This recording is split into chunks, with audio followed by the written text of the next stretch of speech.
And we are live. Good morning. This meeting will now come to order, and welcome to the November virtual meeting of the Durham Historic Preservation Commission. My name is Katie Hamilton, and I am the chair of this commission.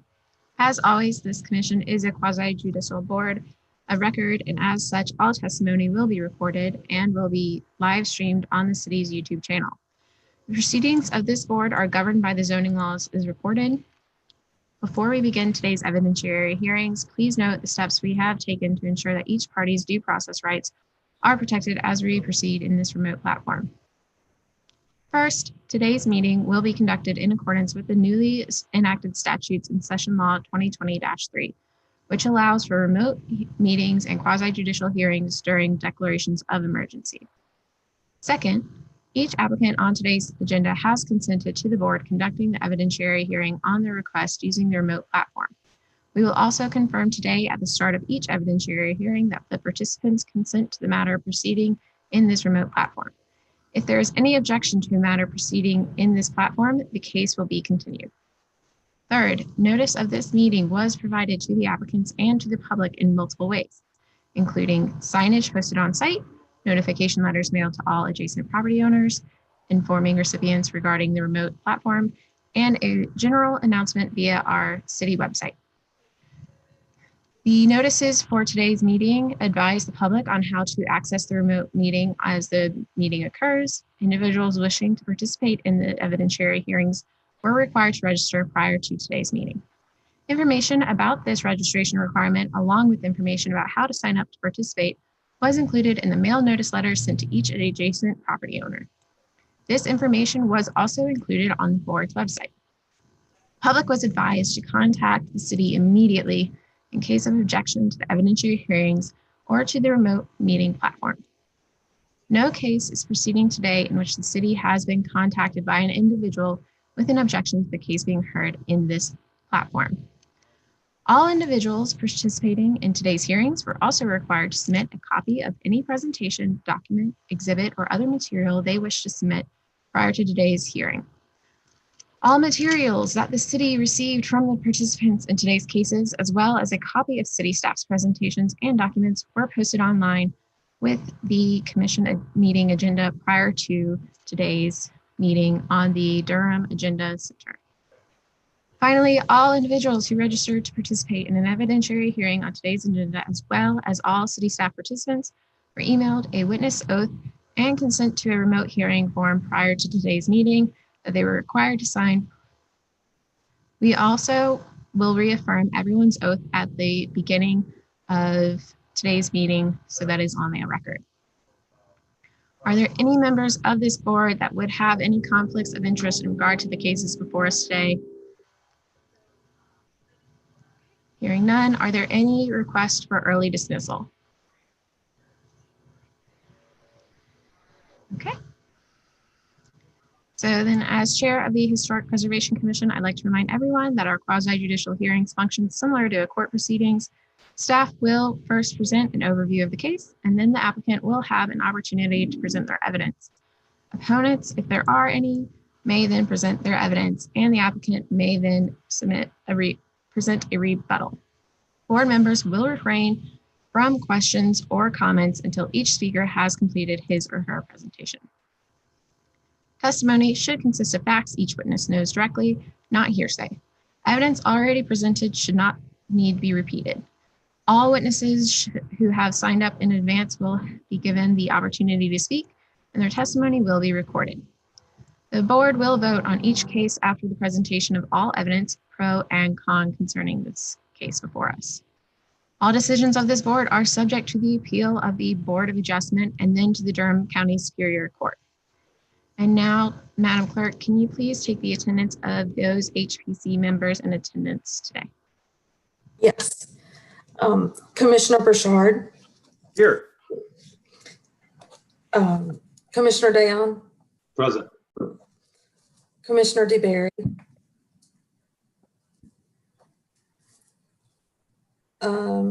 Commissioner DeBerry.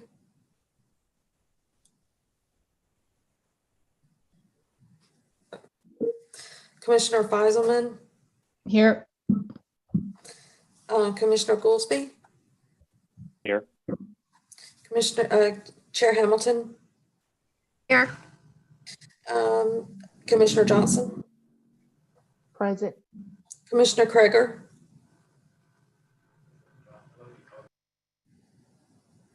Commissioner Kreger, okay, and Commissioner Waiters. Commissioner Waiters present. Thank you. That's it. Thank you, Terry. And with that, I'd actually like to welcome our new member, Laura Feiselman. Is that correct pronunciation? Dieselman, like a diesel truck. Feiselman. All right, we got it. Thank you. Well, we're happy to have you. And welcome. Thanks. Looking forward to being a part of this. With that, we will review and approve the minutes from the meeting last month. Did any commissioners have any questions or concerns about the October 6th meeting minutes or any discussion? Yes, Katie. I think on the first case, 2103 Inglewood, it mentions the recusal, but it doesn't list the name. I was actually the commissioner who was recused.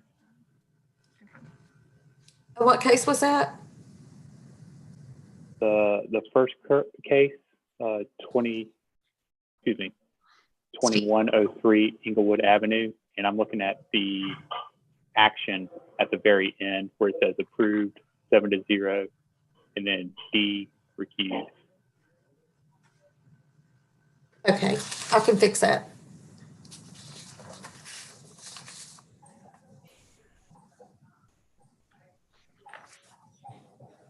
Okay. Were there any other adjustments to the agenda needed? Okay. Can I hear a motion to approve the minutes as amended by Commissioner Goolsby's request? I move to approve the September minutes as amended. Second. Being moved by Commissioner Johnson and seconded by Commissioner Waiters. Terry, can we get a roll call of the approval of the minutes? Yes. Vice Chair Bouchard.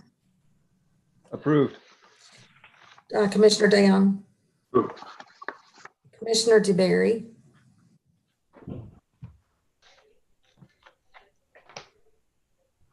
I saw him on here. Or Feiselman, I'm sorry. Approved. Okay. Commissioner Goolsby. Approved. Chair Hamilton. Approved. Commissioner Johnson. Yes. Approved. Commissioner Kreger. And Commissioner Waiters. Commissioner Waiters approved. Motion passes 7-0. Thank you, Terry. And now with that, we will move on to swearing in of the city staff that will be presenting today's cases. Terry, can you please swear in the city staff and confirm that they consent to the digital platform of today's meeting? Yes. Do you members of staff and citizens swear or affirm that the testimony you're about to give in the public hearing proceedings, today's cases, is the truth by your own knowledge, information, or belief? I do. Yes. Carla Rosenberg, I do. Grace Smith, I do. Jessica Dockery, I do. Bo Dobrinsky, I do. Okay.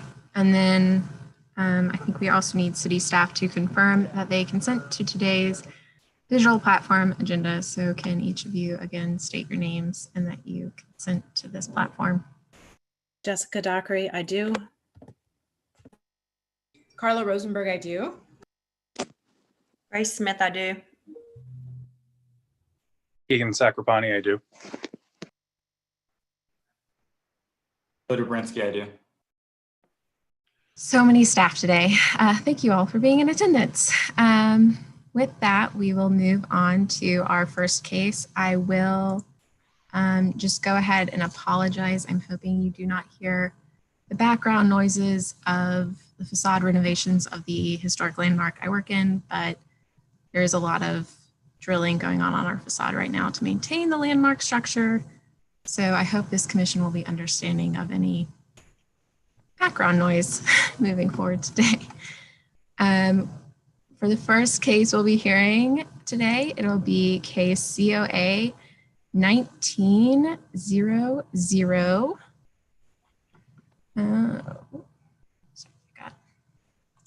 Got off on my things. COA 1900-105, 822 Broad Street. Before we hear from staff, are there any commissioners who would have a conflict of interest in hearing this case? Right, hearing none, let us proceed with the swearing in of those who plan to speak for this case today. Madam Clerk, can you please swear in the witnesses, and witnesses, when you agree to the oath, please state your name, and then I do. Okay. Do you swear or affirm that the testimony you're about to give in the public hearing proceedings for today's case is the truth by your own knowledge, information, or belief?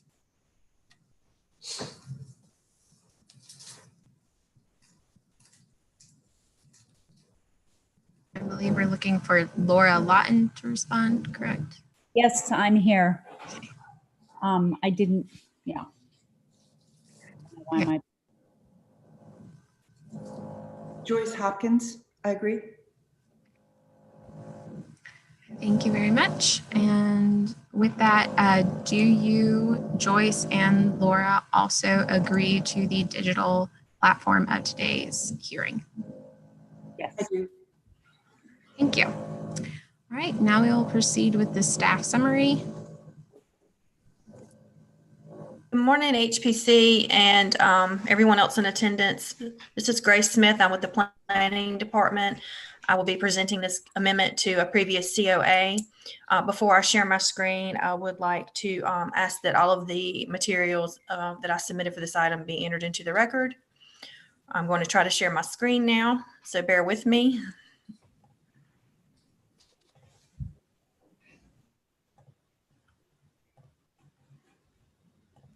Okay. Can everyone see the screen? Okay, great. So I'm just going to run through the agenda materials for everyone that's watching and also on the call. In the packet for this for today's meeting, I prepared a memo. This is an amendment to a previous approved COA 1900-105. And if you recall, this COA was approved earlier this year, January 7th of 2020. It seems like 2020 was last year, but we're still in 2020. And there was a 365-day delay that was imposed on the demolition of 2 accessory structures for the property at 822 Broad Street. Since that time, the owner has worked for many months with others in the area. In fact, some property owners just down the street that you will see, and they're on the call for the next COA, to save the wood structure, which is formerly known as the B Street Grocery, so that it could be moved off of this property and not demolished. However, the plan is to demolish the cinder block building. And looking back at the case, staff is of the opinion that the wood structure was definitely contributing. We are not so sure that the cinder block structure is contributing. It's hard to verify whether or not that was actually contributing at the time. It was added much later. That being said, the reasons that we are asking this condition for the delay of demolition to be removed is so that they can go ahead and assess the condition of the wood structure to see if it can be saved. In order to do that, they have to demolish the cinder block structure. Further delay of this demolition would put this into the winter months, which obviously demolition is a little bit less favorable because of the weather. But also every day that wood structure stands there in disrepair, it is it decreases the chances that it can be saved. So staff has actually put this item together. We are the applicant for this item. We do have the consent form of the new property owner. Laura Lawton is on the call.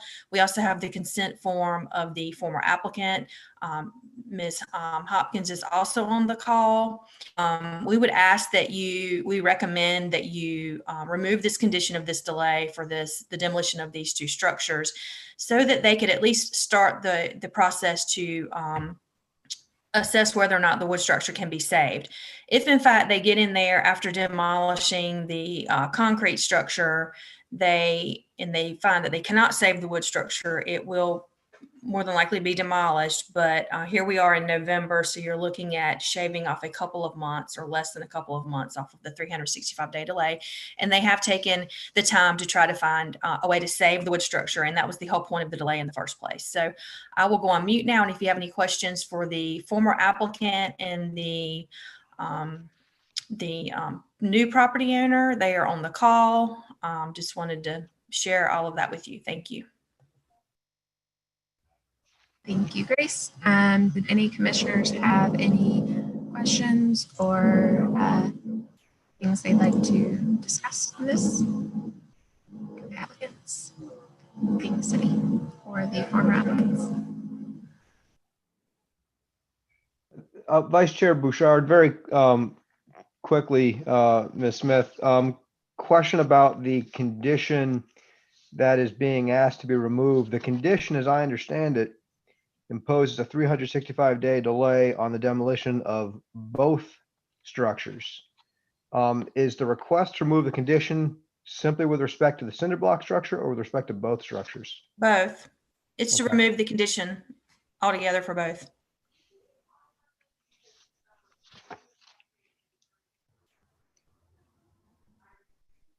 We say that because once they remove the cinder block building, they will assess the condition of the wood structure. If it cannot be salvaged and it starts to fall upon itself, it's going to have to be removed.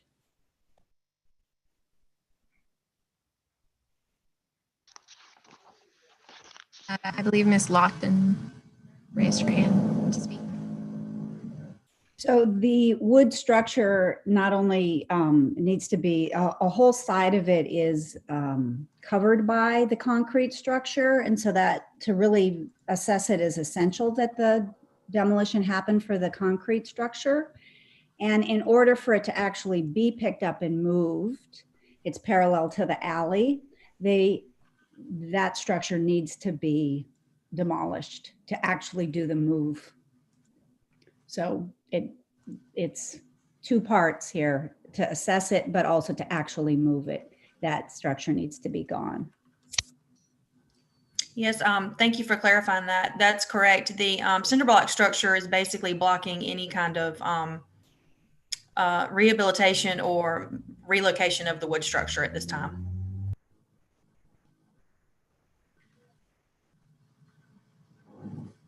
Are there any other questions from commissioners for staff or the former applicant?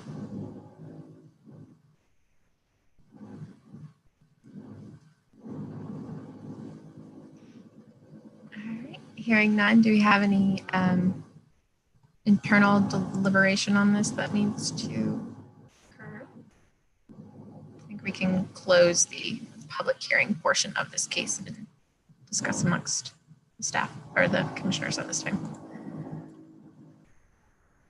I'm not sure if the commissioners need some guidance on how to proceed, but the request from staff is that the motion is to amend the previous COA and remove the condition for the delay.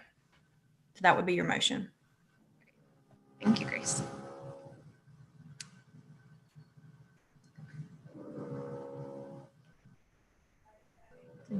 Was there any internal deliberation that anyone felt needed to occur? Commissioner, Vice Chair Bouchard, just quickly, and I don't know if anyone else is bothered by this. I have no reason to doubt the intentions here of the staff and the property owner. But I would note that if we approve this COA, there would be, nothing preventing the demolition of the wood structure. I'm just curious if anybody else has or shares that same concern. I'd like to speak. Could staff just point out that the following case on the agenda is the application for the wood structure to be removed, to be relocated. The applicant has actually paid a fee and went through the review process, and a fairly onerous process for a citizen to go through.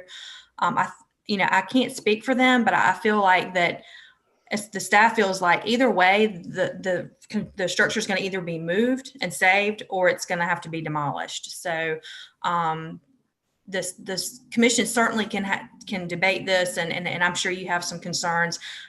There's no guarantees what will happen once they take down that concrete structure, and we understand that, but we're doing the best with what we have to work with, and the applicant has made a reasonable attempt here to try to save the structure. I'd like to add something as well. I'm Joyce, previous owner of this building, and Mary Tyson and her husband have spent a lot of time and a lot of effort to save this building. They decided when they saw the condemned sign on the building back at the beginning of this year, they came forward. Actually, it was last year. They came forward being very concerned about losing this building, and they have put a lot of work and a lot of time and effort into saving this building. So really the whole issue of timing is the only question here, because if they don't take this building, it probably will be demolished, because I will have that 365 day period, grace period, and I really want them to have this building. So that's my contribution to this discussion. Thank you, Joyce. And then Laura Fieselman, our new commissioner, has raised her hand. Thank you. Just a question. Can we separate the demolition of the concrete block structure and allow that now while keeping the condition to not demo the wood structure, but rather allow it to be moved? So either keep it or move it for the wooden structure, demo the concrete. Are those two separable things? There's a contractor that's on the line for the next case. That's actually the contractor that would be moving the building. They may have some thoughts on that, Commissioner Fieselman, but I will say as a staff member, I'm not sure how you guarantee that, because the buildings are so close together that once that concrete structure is removed, we have no guarantees that the wood structure will not fall upon itself or become a danger or hazard to someone else, a pedestrian or citizen that just might be walking by.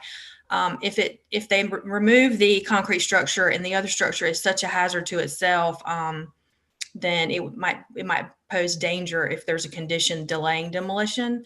However, there are ways around that. We could always seek the guidance of the inspections department to condemn it immediately so that we could demolish it without a certificate of appropriateness. However, it was only suggesting maybe the contractor can speak to you about the condition. I don't have any firsthand knowledge of the condition. I know he's done an assessment of it, and he might be willing to speak to that. If so, he would need to be sworn in at this time.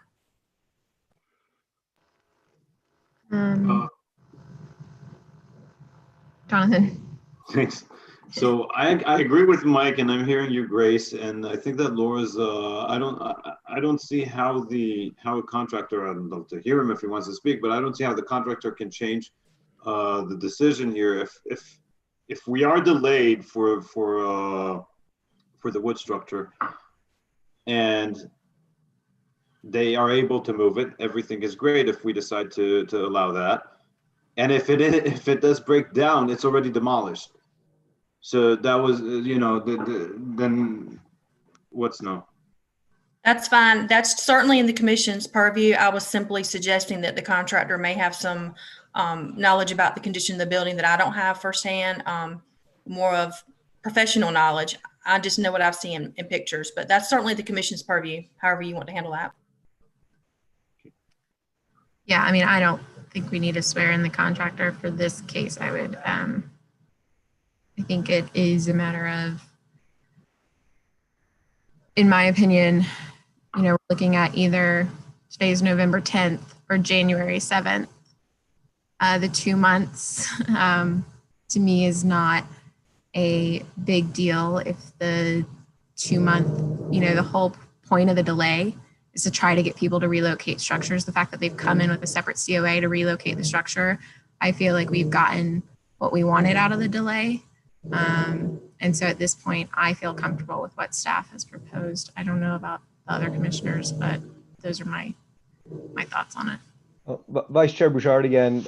Katie, you said it perfectly. After the subsequent discussion and looking at all the circumstances here, I'm satisfied that the whole purpose of imposing the 365-day delay has been met here. And under these unique circumstances, I would approve the recommendation to remove the condition.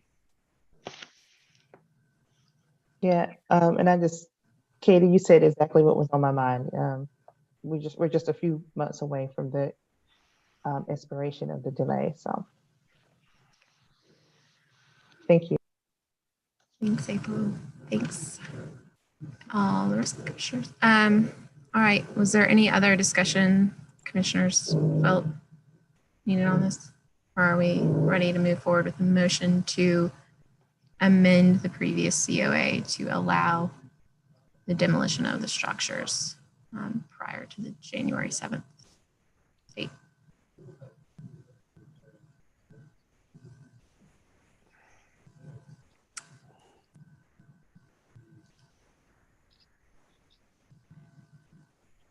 All right, so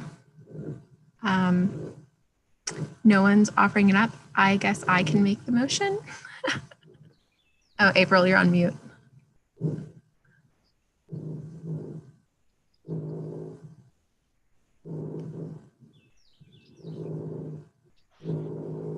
on mute.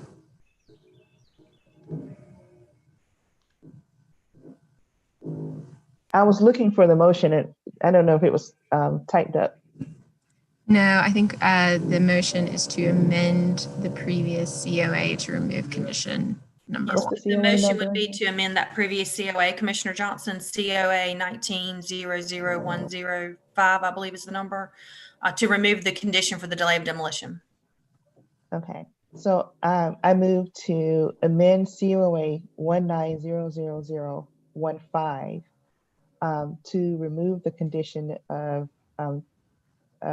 condition 1 for the delay of the demolition of both structures. Vice Chair Bouchard, 105 for the case number. Just I'm for sorry. clarity. That's okay. COA 19-0000105. Yes. Okay. Second. So as moved by Commissioner Johnson and seconded by Vice Chair Bouchard, Madam Clerk, can we please get a roll call vote on this matter? Yes, Vice Chair Bouchard. Approved. Yes. Commissioner Down. Commissioner DeBerry. Yes. Commissioner Fieselman. Approved. Commissioner Goldsby. Yes. Chair Hamilton. Approved. Commissioner Johnson. Yes. Okay. Commissioner Waiters. Commissioner Waiters, yes. Okay. Motion passes 8-0.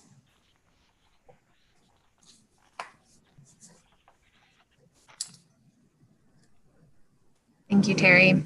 And with that, we will be moving on to our second case of the day to hear COA case 2000077 Lancaster Street. Are there any commissioners who have a conflict of interest in hearing this case? Hearing none, let us proceed to the swearing in of those who are here to speak in regards to this case, which appear to be Greg and Alex Niemirowski. I'm sorry. I'm sure that is not how it's pronounced. Blair Tyson and Mary Tyson.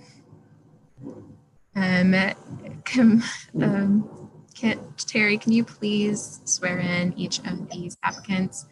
And applicants, when you agree to the oath, please state your name and that you do agree to the oath.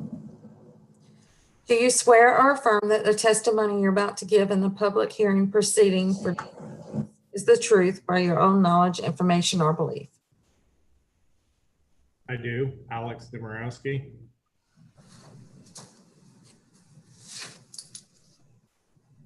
I do. Blair Tyson.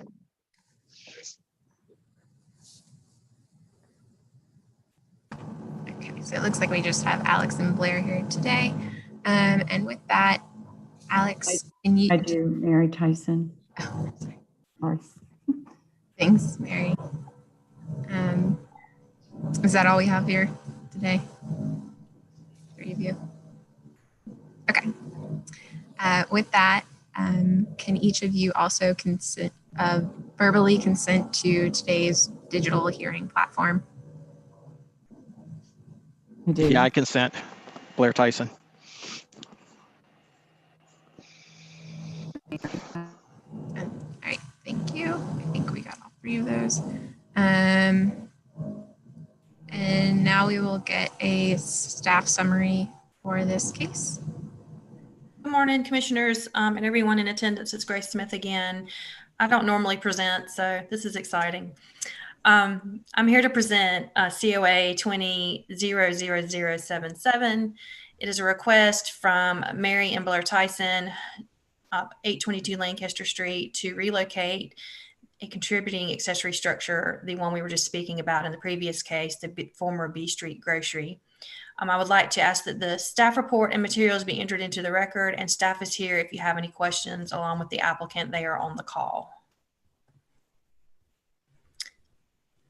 And then for the applicants, do you have any thing you would like to present on this case beyond what was included in the staff report?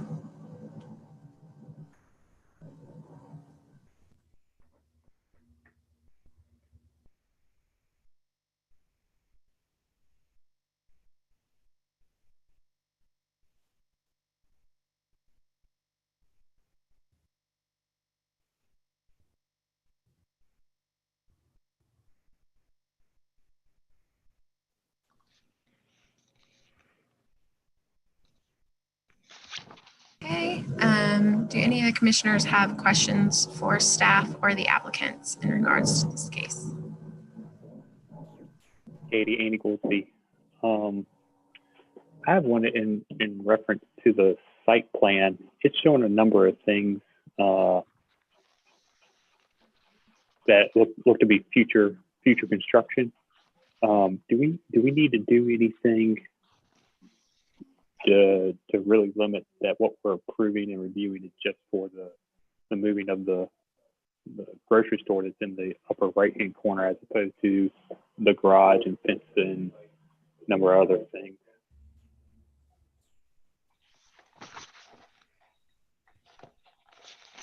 So make sure, can you hear me? I'll make sure I'm not on mute. Okay.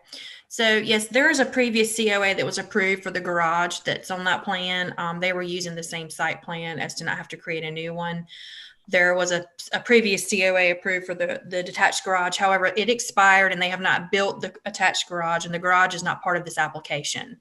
So the approval of this application would not approve the garage that's on the site plan. They actually have another COA in now to go back and try to revive the expired COA for the garage, but they stopped that in hopes and focused on saving this building and to relocate it. But this COA is only for the relocation and the siting of the accessory structure, not the garage. Thanks. I was unaware of the other COAs. Thanks. Oh, it's okay. It's a good question. Thank you for asking.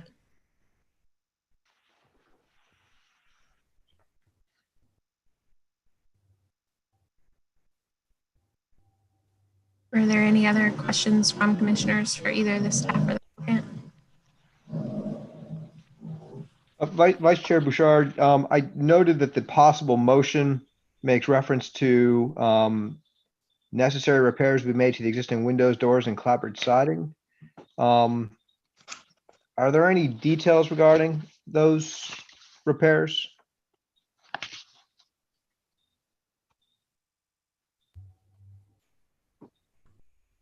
I believe because they don't really know what repairs are going to have to be made until they get the building relocated, that we don't have much detail other than they will match the same. They did put in their application that they will match with the same materials.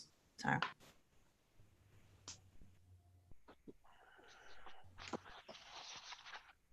And Grace, it's Blair speaking. Can I just make a statement to the commissioners? Yeah, sort of. I don't know if you have the historical perspective on the project that my wife Mary and I have been embarked on, as well as Greg and Alex Niemirowski. But we spent about 8 years restoring our home at 822 Lancaster, and we really, honestly, tried our best to mirror and really honor that original structure. And so we actually spent quite a bit of time finding materials, building materials that would mimic the original structure. So our goal with this restoration really is, and thank you for showing that picture, Grace, is to do our best to try to bring this back to its original look by preserving as much of the original materials as possible. As you can see from the pictures, there's quite a bit of, just damage from exposure to the elements over time. But our intention is to mimic these materials and not use any kind of modern type materials. And as you can see to the left, this cinder block building that's been referenced in the previous application, it's really blocking our ability to understand what the structure looks like underneath this building. So again, once we remove the cinder block structure, we'll have a better understanding of exactly what we're dealing with from a foundation perspective. And my wife has been working really hard, as others have stated, to try to facilitate this process. I'm sure she's got some comments to share, but I mean, our goal again is to try to save this historic structure as much as possible, relocate it into the back of our existing home, and to try to bring it back to its former glory. So with that, I'll go on mute. Thank you, Mr. Tyson. This is Alex with AG Builders. We've actually already built the cradle to carry this down the road. So we're fairly far along in the process of getting ready to move. We're just not sure the structure and the condition of it. So that's why we need to get the block building removed so that we can get into the bones of it and look to see, okay, can it handle the move? And what will it take to beef it up enough to handle the move? We're not looking to do the repairs and renovation at its present location. We want to relocate it first, then start repairs. The only repairs we would do where it is what it takes to move it. This is Commissioner Johnson. Were you able to assess the structure from the other sides, the sides that's not facing the cement block? The picture shows the vegetation is still around the foundation, so I wasn't sure if you were waiting just to remove the cinder block first, or if you were, or if you had already. This is an old picture you've already kind of examined. So the front sides of the front step there, we've opened those up to look underneath. The left side we have not done anything to. There's a skirting and a foundation partly in place. So once I start opening up, I want to be able to open everything up. I don't want to do it just part way. So I did what I could on those front two sides, just to peer underneath the structure to see what's there, and what I see looks like it will handle the move. The left side of the structure does have some termite damage down that side that we will have to repair to actually move it. I'm assuming we're going to find something on the right side behind that block building. I just don't know yet. I'll just, this is Blair speaking, I'll just add an additional comment. Yeah, so we don't understand the stability of the structure. It appears to be relatively square. In talking to Alex, we'll probably go interiorly or exteriorly and add some LVL and support structures just to stabilize the structure so it doesn't rack during the transport. This is Commissioner April again. Just a final question. if it's not stable, and you may have mentioned this in the report, and I don't remember, but if it's not stable enough to move, will it be dismantled and moved and put back together?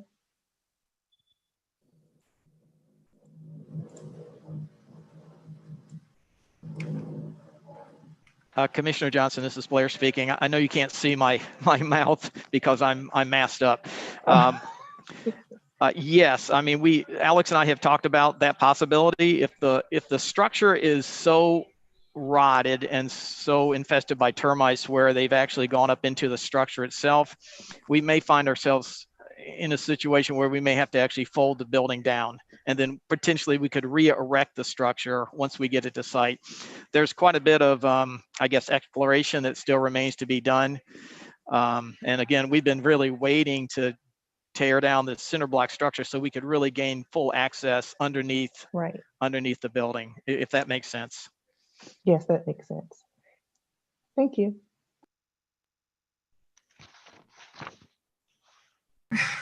Was there any other questions from the commissioners for the applicants? I actually have a question for staff, just for the applicants. Is there any situation where the repairs that they're doing would require further COA action, a minor, or even coming before this board? I know if they replace the windows, that'd be one thing, but just trying to think that through for them. It would depend, staff here, Grace Smith, it would really depend on what repairs you're speaking of. And most likely it would be a minor, not a major, if anything would need to come back to us. As long as they comply with the COA that's before you today, and if it's approved and in their scope, they are saying they're going to match materials and use the same like materials. If they were to use different materials or want to go with a different look, or use materials that are completely off, not similar to the original, then they might need to come back and revisit with us. But I think the applicant wanted to speak on this. Can I make a comment? It's Mary Tyson.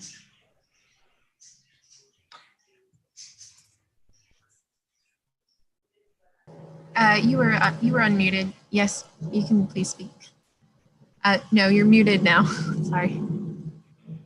Is that okay? Can you hear me now? Yep, we can hear you. Okay, ahead, so I just wanted to make a comment about, I mean, if from my perspective, and I think all of us, if we get into the structure and the damage is so extensive, that cost is prohibitive for us to try to bring this building back, and we would pass on that. Now, we don't expect that, but we're not going to throw tens of thousands of dollars at the building if it's really not salvageable under reasonable circumstances. So that was just my comment. I don't know if Alex has anything to add to that, or Blair. Yeah, what we don't know, and this is Blair speaking again, without exploring underneath the structure and really understanding the joists and the perimeter beams, we can tell from the one corner at the entrance door that there is substantial rot and evidence of termites. We just don't know how much that has penetrated up into the vertical members of the structure. I did explore the attic area and the roof trusses. They all seem to be intact. I didn't see any evidence of termites crawling all the way up the into the roof structure itself. So we're hopeful. And again, that's kind of why we want to do this exploration. And as my wife stated, we have to be somewhat pragmatic about this. We're obviously willing to go to some pretty extraordinary measures to try to save this building on behalf of Durham. But at the same time, we also have to be practical about it. And I think once we open it up, we'll have a pretty good idea of what we're going to be confronted with. Yeah, and this is Commissioner April, and I just want to say I do appreciate your efforts, because there aren't too many people who would even go as far as you're going right now It's just a little adorable little accessory structure in the neighborhood that will hopefully remain. So hopefully there isn't too much damage, and it's a building that can be salvaged and still be in the community and be of good use to you. I appreciate that comment because we really have a fondness for the building, have watched it over the years and have a desire to save it. And so I appreciate that. I'd like to second that, Jonathan, Dan. It's admirable what you're doing and the amount of attention and detail that you went into. And I think that this is the longest conversation we had on something that is really coming from applicants that are doing more than many that we have heard before. So thank you very much. Thank you, Jonathan. With that, would you like to give a motion? I would move. Okay. Okay, so I'll read it. The Durham Historic Preservation Commission finds that in the case 00077-822 Lancaster Street relocation, the applicant is proposing to relocate a contributing accessory structure. The site at 822 Broad Street will be cleared and revegetated. A new brick foundation will be built at 822 Lancaster for the accessory structure. The tin roof on the accessory structure will be repaired as needed using similar raised seam tin roofing material. Necessary repairs will be made to the existing windows, doors, and clapboard siding after the relocation. Therefore, the conclusion of law is that the proposed addition and alterations are consistent with the historic character and qualities of the historic district and are consistent with the historic properties local review criteria, specifically those listed in the staff report, and the Durham Historic Preservation Commission approves the certificate of appropriateness for case COA 2000077. Before we had 4 zeros, now we have 3. Which one is it? The other case had 105 and this is 77. So it's correct. No, it's in the beginning of the motion was 20000, and now we're only 3. 20 and then 3 zeros and 77. I apologize for that. So a lot of zeros. So I'll reread the last sentence. From the part that, and the Durham Historic Preservation Commission approves the certificate of appropriateness for case COA 2000077, 822 Lancaster Street relocation with the following conditions. 1, the improvement shall be substantially consistent with the plans and testimony presented to the commission at this commission hearing and attached to this COA. 2, the improvements may require additional approvals from other city and county departments or state and local agencies. The applicant is responsible for obtaining all required approvals relating to building construction, site work, and work in the right-of-way. And 3, a compliance inspection shall be performed immediately upon completion of the work approved herein. Second. The motion being given by Commissioner Dayon and seconded by Commissioner Waiters. Carrie, can we have a roll call, please? Yes. Vice Chair Bouchard. Approved. Commissioner Dayon. Approved. Commissioner DeBerry. Yes. Commissioner Fieselman. Approved.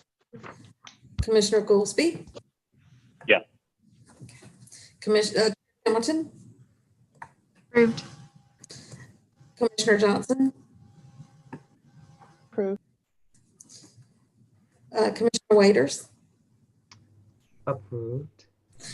Motion passes 8-0. Thank you, Terry. And thank you to the applicants again for bringing forward such an exciting case. Thank you. With that, we will be moving on to case COA 2000036, which is 2301 Englewood Avenue, new construction and site work. Are there any commissioners who have a conflict of interest in hearing this case? All right, hearing none, we will proceed with the swearing in of anyone who plans to speak for this case. And then following that, we will swear in any opponents to the case separately. So if we can have the proponents for this case, which I have as being Jeff Monsine and JB Culpepper, if both of you can be sworn in by the clerk. Katie, before we go, I actually do need to recuse myself. I didn't realize Tim was on this. He's a former client, as far as I believe. So I'm gonna recuse. All right, thank you, Commissioner Goolsbee. Let the record show that Commissioner Goolsbee has recused himself from this case. And with that, Terry, can you please swear in Jeff Monsine and JB Culpepper? And Mr. Monsine and Culpepper, when you swear in, please state your name and that you affirm the oath as stated by the clerk. Okay. Do you swear or affirm that the testimony you're about to give in the public hearing proceeding for today's case is the truth by your own knowledge, information, or belief? Jeff Monsine, I do. JB Culpepper, I affirm as well. Thank you, Mr. Monsine and Ms. Culpepper. And now if the opponent, Timothy McMacken, can be sworn in by Terry. Okay. Do you swear or affirm that the testimony you're about to give in the public hearing proceeding for today's case is the truth by your own knowledge, information, or belief? Tim McMacken, I do. And then we have another individual registered to speak about this case, Blakely Blackford. However, their position was not listed. Blakely, are you in attendance? There, this is Chris Peterson. I don't see them. They could be the phone number ending in 8314. If that is you, please use *9 to raise your hand. But I don't see them listed. I'm going to give them a minute to raise their hand if necessary. All right. I don't see that they have raised their hand via *9. So then we will move forward with the proponents consenting to today's hearing being done through a digital platform. Mr. Monsine, do you consent to this digital platform? I do. Thank you. And Ms. Culpepper, do you consent to this digital platform? Yes. Okay. And now for the opponent, Mr. McMacken, do you consent to this platform? Yes, I do. Okay. Thank you all. With that, we will hear from the staff for their case summary on case COA 2000036. And good morning, commissioners. It is I, Jessica Dockery with the Planning Department. I would like to ask that the staff report and all application materials be entered into the record. Okay, so this is an application for an accessory structure and site work at 2301 Englewood Avenue, which is at the corner of Englewood Avenue and Oakland Avenue. It's a non-contributing primary structure, 1 story. The accessory structure will be to the rear of this corner lot. It'll be visible, but it is shorter. It's a 1-story small accessory structure. The site work will include 2 concrete driveways, one to function as the driveway for the primary structure. The second will be for the accessory structure. There will also be a brick patio to the right of the accessory structure, and there will be proposed removal of a street tree. And if you have any questions, I can answer those, and let me share my screen. thank you, Jessica. Will the proponents be presenting a case for this COA application?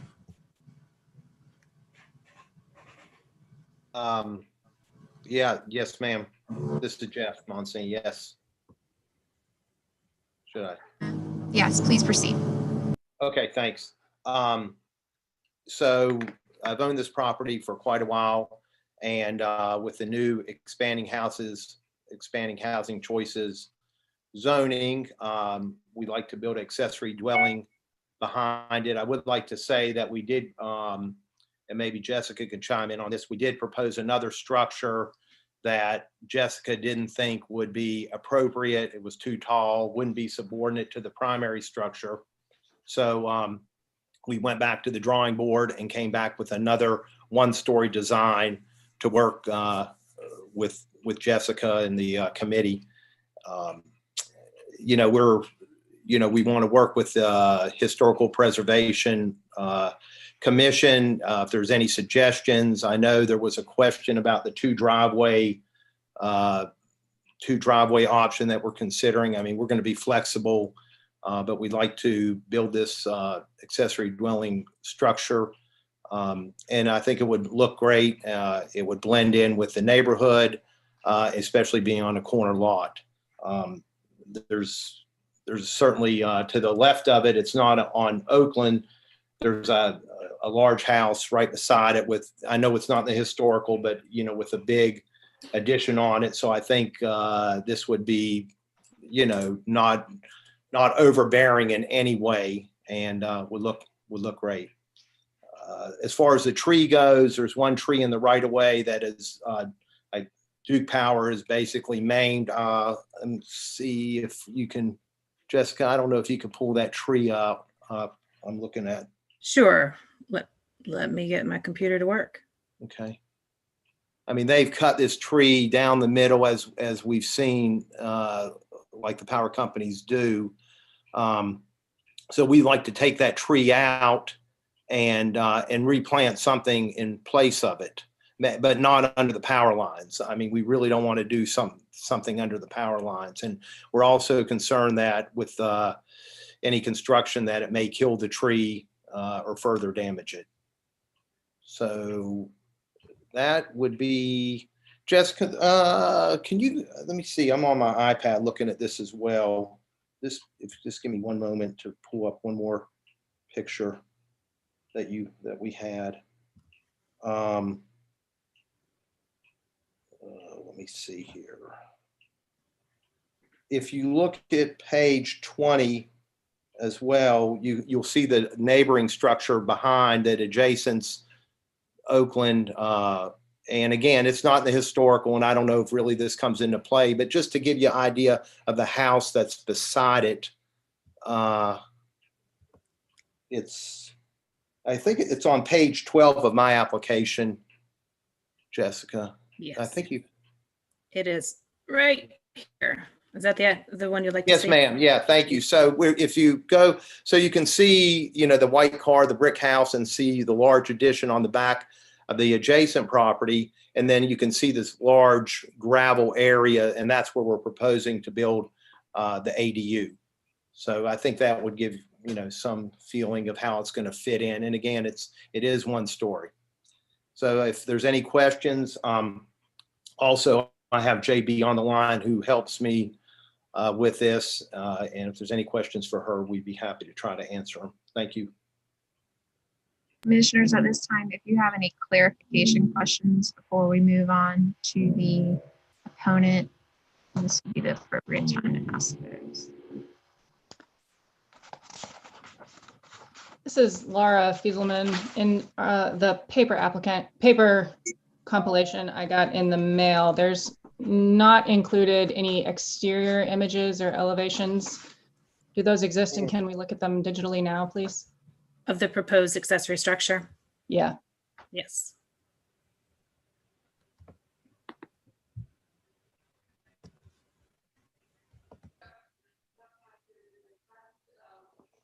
Laura, this is Matt. Just for your own knowledge, I just went online to the agenda for today's meeting and was able to pull both this plan sheet showing the elevations as well as the site plan underneath it.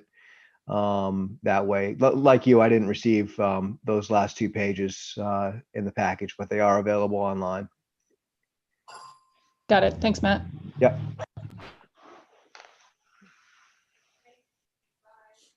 Were there any other clarification questions for the applicant before moving on?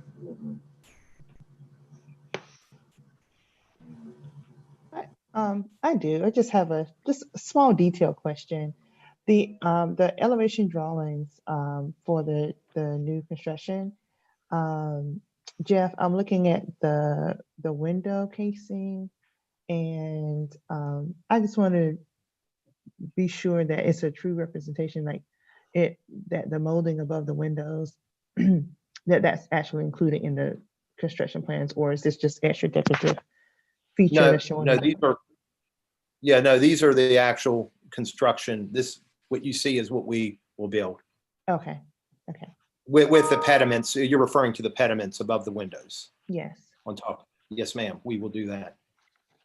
Not unless there's some comments or changes that the commission would recommend. And as I said earlier, we'd be flexible. No, I just didn't. I know sometimes drawings add things, and if it's not specifically labeled, I was just making sure. Yes, ma'am.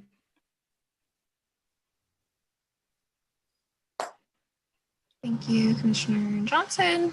Were there any other questions for the applicant about that were clarification questions? Okay. Given Commissioner Vice Chair Bouchard a minute, looking like you might. I'm good. And with that, we will move on to the opponent. Mr. McMacken, can you respond to the merits of this case, please?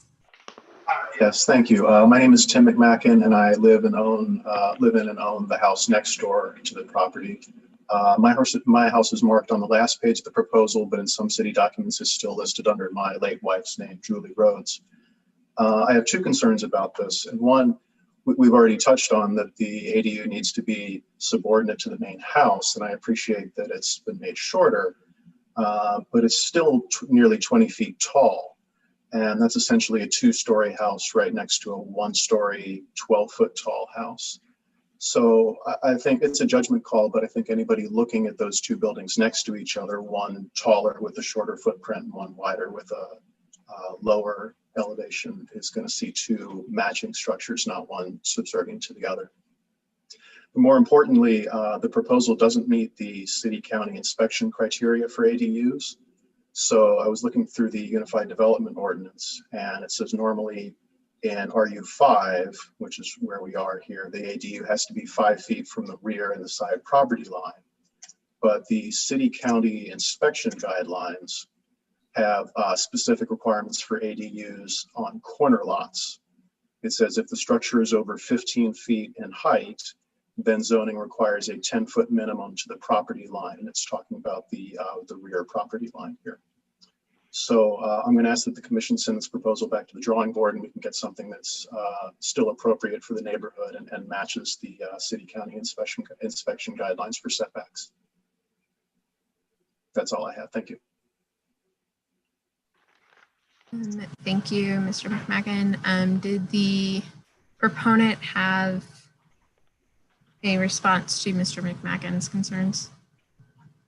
JB, do you want to comment on this, or you, because, my builder, we went down, he talked to the permitting office. So, as far as the setbacks, we were under the impression that it was 5 feet back, and we can get clarification of that. I mean, obviously, we're not going to build anything that we can't get a permit for. So, we haven't went through the permitting process, but our understanding is that we could, and I think with expanding housing choices, that has changed, but I'm not positive. So, I could be wrong, and certainly would get clarification on that, and but obviously we wouldn't be able to get a permit if that was the case.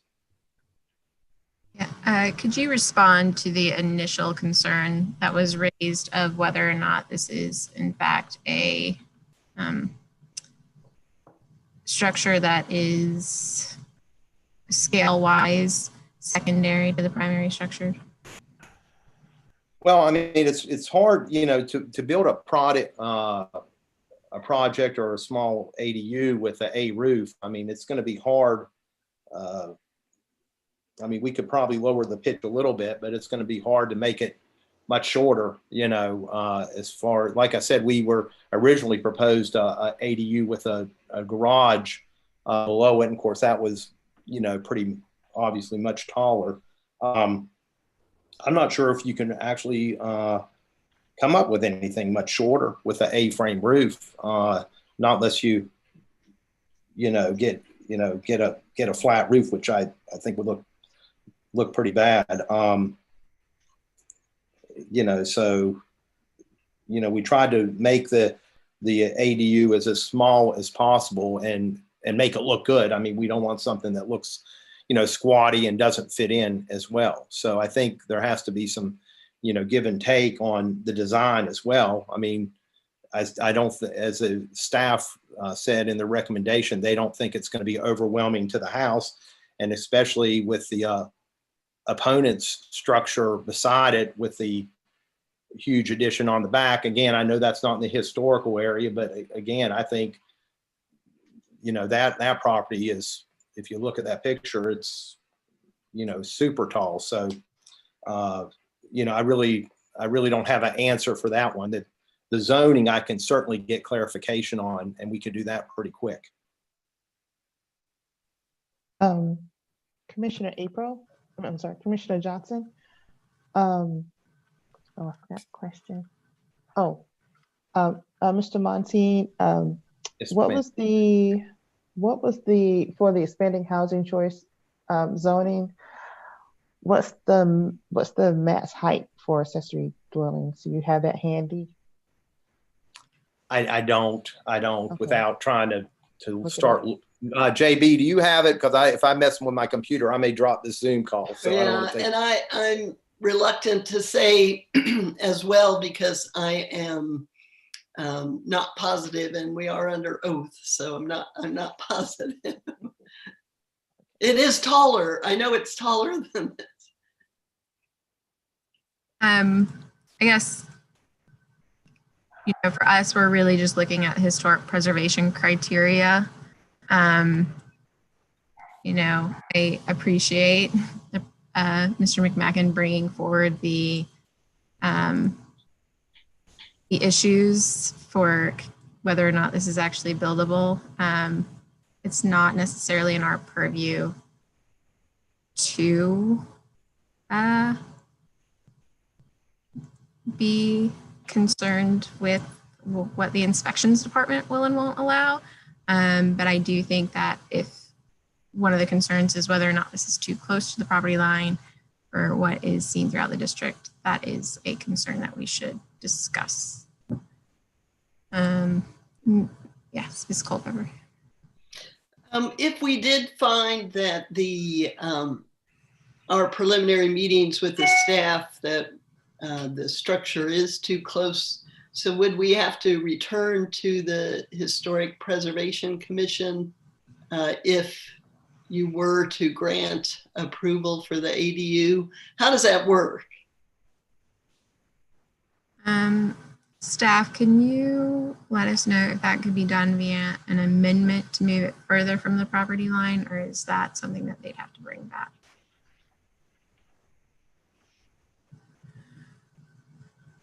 I also, I guess I should note that if we're going to talk about non-historic preservation things, the way the city measures building height is to the midpoint of the roof, not the top of the pitch. So midpoint of the roof. Is my understanding.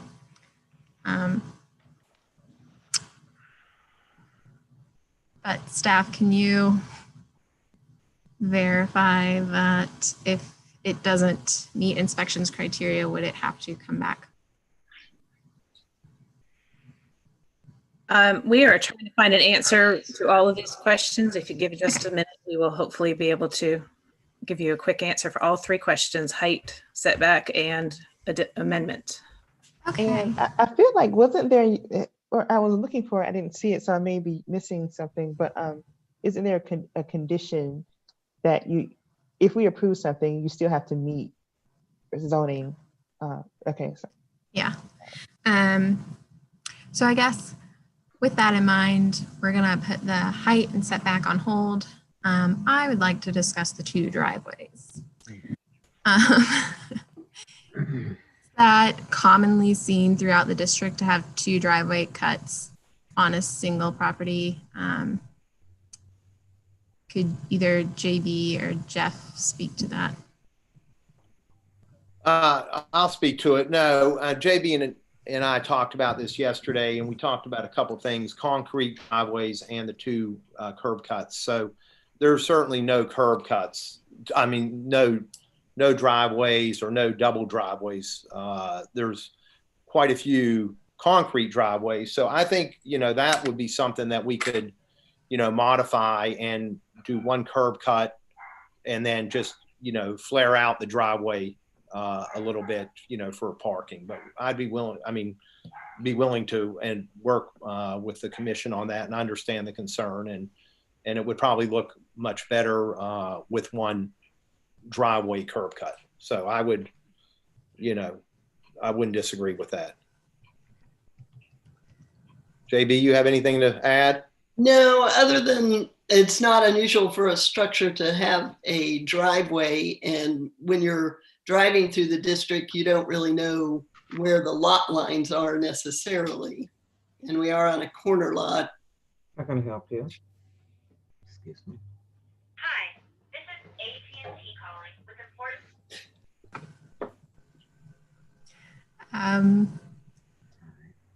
Yeah, I think for me, when I was reviewing it, to call it an accessory structure, when you start putting a second driveway and all that, it starts to feel like its own thing itself and not subordinate to the primary structure at that point. From a site planning standpoint, that was one thing that caught my eye. And then what were you going to replace the street tree with? Well, JB, go ahead on that one. We had proposed not replacing the street tree, not placing a street tree under the power line, as we can see what happens when a tree grows up under the power line, that Duke's going to come, or the power company is going to come through and severely trim it. So we suggested a replacement tree just outside the right-of-way at that general location, but not under the power line. And we had three trees that we suggested that, depending on availability at the nursery, that we might plant a hornbeam, a red bud, or a crepe myrtle. I think there's flexibility there as well. All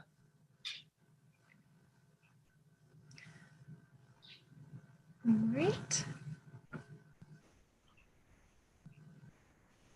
Did any other commissioners have questions for the applicant or the opponent?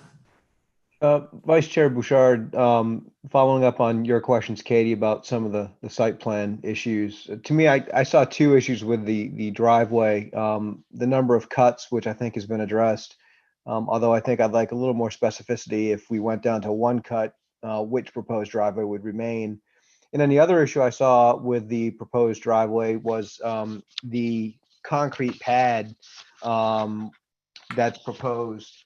I know that our criteria require that off-street parking areas be compatible in location, size, configuration, scale, and material with historic character of the property in the district. And so to the extent the proposal would be to keep the curb cut that is sort of directly in front of the proposed ADU, based on the site plan, it appears to have a relatively large proposed concrete pad in front of it. And so is there evidence that either Ms. Culpepper or Mr. Monsigne you can share with us about sort of scale of that pad placed in front of the ADU, if in fact that's the drive that you wanted to keep, the cut you wanted to keep? Yeah, that's that's probably the first question is for Mr. Monsigne, as far as a preference for which of the two driveway cuts. Is there a preference?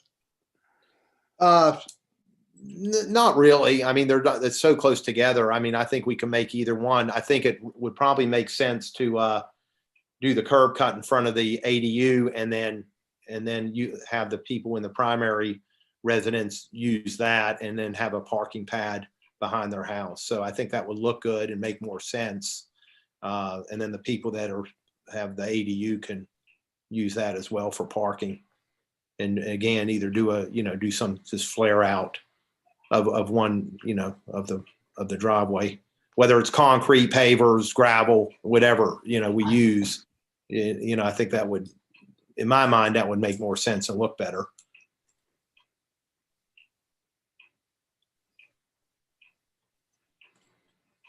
Okay. Are there any other commission questions other than about the height or setback at this time? Jessica, did you get any answers? Because my builder called me when I texted him and to try to get some answers, but maybe you have them. So the height can be up to 25 feet. And we are not locating the information that's being shown for the inspections page is not reflected in our UDO. The setbacks that we have are not specific to the corner lot information that's on that inspections page. We're looking at the accessory dwelling section, which is 5.4.2. And it also is 541 for accessory structures. And we're not seeing in either of those locations that corner lot 15-foot setback. Thank you, Jessica.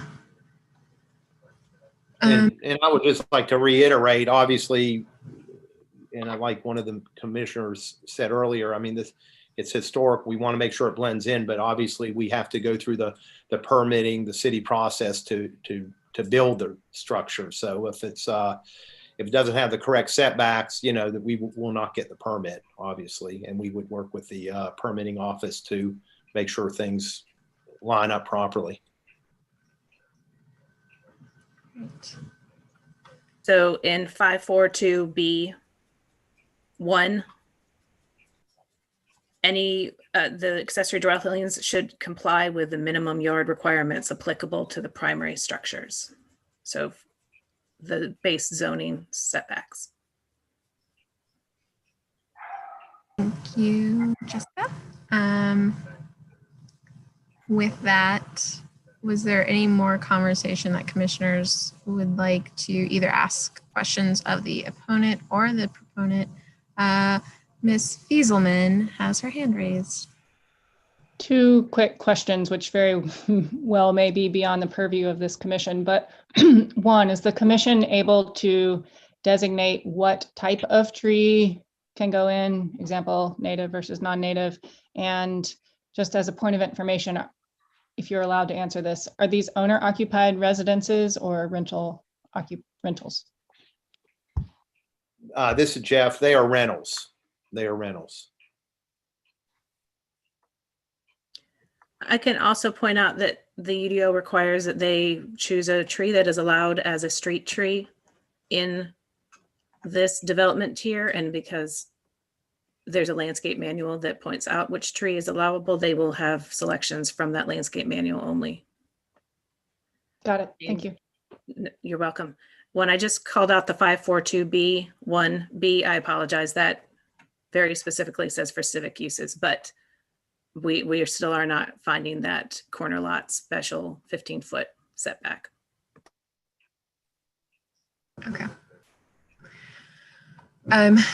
Did any of the other commissioners have questions? April. Are we, I can't remember. I'm just having blankouts today, but are we in conversation amongst commissioners now, or are we still in the part where we're conversing back and forth with the applicant? This is for questions of the applicant. Okay. I'm just trying to decide if this question is more for commissioners or, well, since it was already brought up, I think there was a suggestion from a commissioner that that there be one driveway cut instead of the two. And just looking at the plans again, even if it was one and the driveway opened up at the ADU, it may change the site plan in another aspect because that tree is there. The new tree that they want to plant will be in that space. So I think we should discuss, there should be a little bit more discussion about, I feel like we're designing on the fly, but so that was my other question for commissioners. Does this need to come back, or can we make adjustments at this meeting? Because I feel like it would change the look, and I think that there may be some type of screening that may be needed if it's one driveway and then these vehicles are really, I don't know. Commissioner Johnson. Yes. So if you look on page 16 of the application, you will see, I apologize if you guys hear a dog barking in the background. You'll see the driveway they're using now, so that's kind of back, that would be in front of the ADU. So if we keep it there, then that really wouldn't change anything. Before we were talking about putting further down. So if I don't know if that picture makes sense or not. I'm almost there. Let's see. Oh, I see. Okay. Okay, the little map is blocking it. Didn't realize that was a driveway either. But, okay, I see.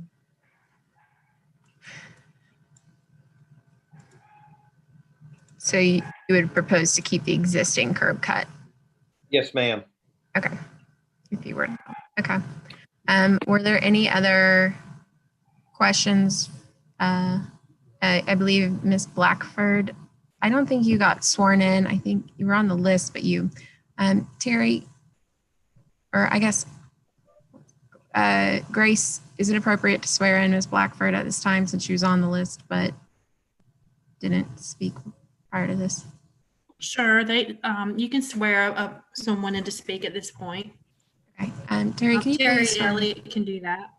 Okay, thank you. Terry, can you swear in Ms. Blackford? Do you swear or affirm that the testimony you're about to give in the public hearing proceeding for today's case is the truth by your own knowledge, information, or belief? Yes, this is Blakely Blackford, yes. And then Ms. Blackford, do you also consent to doing this in a digital platform today? Yes. And then are you here to speak for or against this application?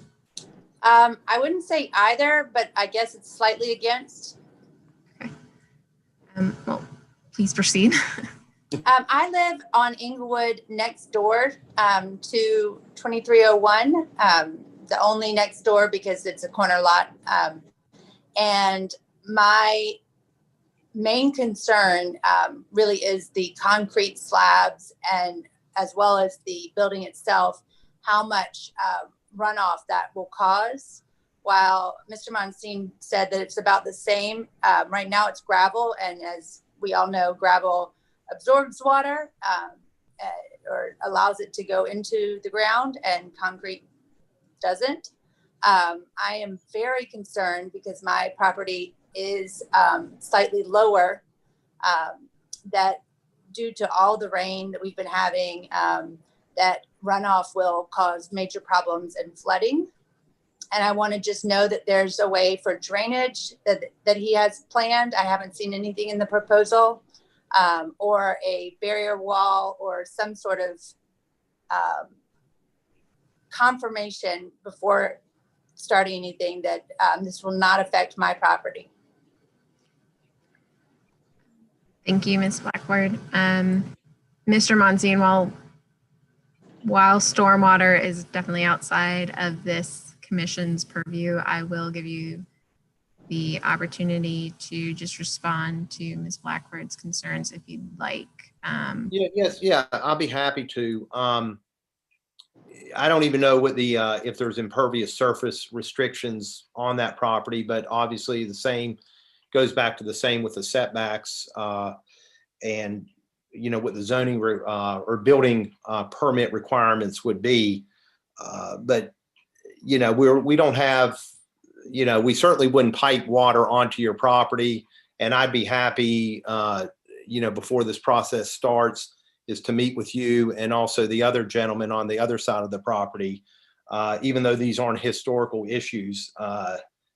It actually you know, is a historical issue with my property. And while I know you wouldn't be piping, water issues in this neighborhood, if you live here, are huge. And actually the property behind my house, which is owned by Tim, luckily it doesn't affect my property, but it affects my neighbors greatly with flooding. And I am very concerned that an impervious concrete pad, as well as that building, would naturally so-called pipe in water to my property. Okay. So what I was getting ready to say is that I would be happy to, once the commission, if they approve it, be happy to meet with you and or Tim to discuss that. You know, we try to be good neighbors, and we necessarily don't have, we also have done, and I wouldn't be opposed to this, even though it would cost a little bit more money, is maybe to do brick pavers or do another type of driveway, you know, to help absorb the water, or, you know, some type of paver system, which would maybe not be as well, obviously wouldn't be as impervious as, you know, concrete. So, you know, I'm certainly would be flexible and be happy to, I've had this issue with other neighbors in Northgate Park, and we've met with those and addressed them. So, you know, I mean, we could, I'm sure we Okay, could that's discuss great. it. I mean, I just would want to make sure that there's confirmation that there wouldn't be damage to my property. Well, we're not going to damage your property. And as far as the water goes, we would do everything, you know, to try to, you know, mitigate any excess water to your property and work with you, you know, within reason. So I would, you know, happy to do that and meet with you when the time is appropriate. Okay. Thank you, Mr. Monsine. Thank you. With that, was there any other questions from the commissioners or staff or applicants or opponents? Hearing none, we will close the public hearing portion of this case and open it up for internal discussion amongst the commissioners.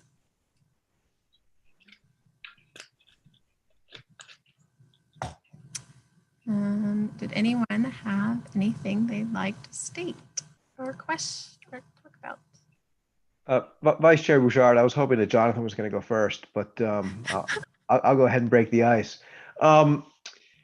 The issue of the height of the ADU is interesting to me, because when you look at our criteria, additions need to be subordinate to the primary structure, whereas accessory structures need to be clearly subordinate. Now, I don't know if that is a distinction with or without a difference, but everywhere in our criteria, and I just had to search through them, additions must be subordinate and accessory structures must be clearly subordinate. And so I don't know to what extent that might impact our thinking about whether or not a taller structure, even if smaller in footprint and in scale, just visually, you know, is subordinate or not subordinate to the primary structure. The other concern I have is just a lack of specificity now in terms of what is actually being proposed with respect to the driveway and the concrete pad that might be attached to that driveway. I'd like to have a little bit more specificity in this proposal, or have the driveway, you know, removed from this proposal in order to approve it. So those are sort of my thoughts going into the discussion.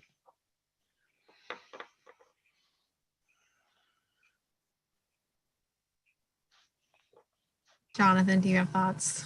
No, I think it has been said.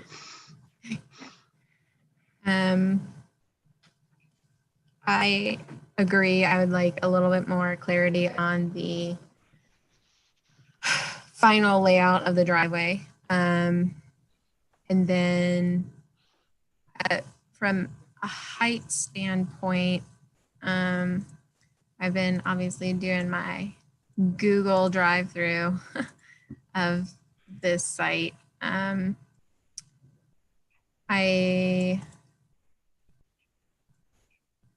wondering how much, like from a grading perspective, I would also like to know like the difference in like where the buildings sit height-wise, because the primary structure is so high above Inglewood, but then Oakland seems to slope up.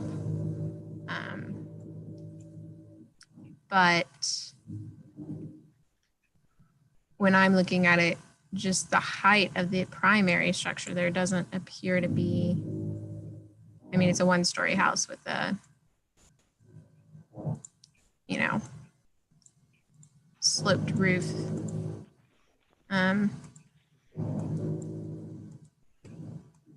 So I'm not, do we have, I'm wondering if like we actually have like the exact, I would like to have more information about what the height is of that existing building too.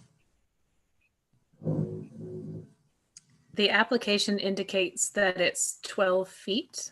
You're talking about the primary house? Yeah. Structure? Mhm. Yeah, but in looking at it, I'm gonna guess it's not 12 feet.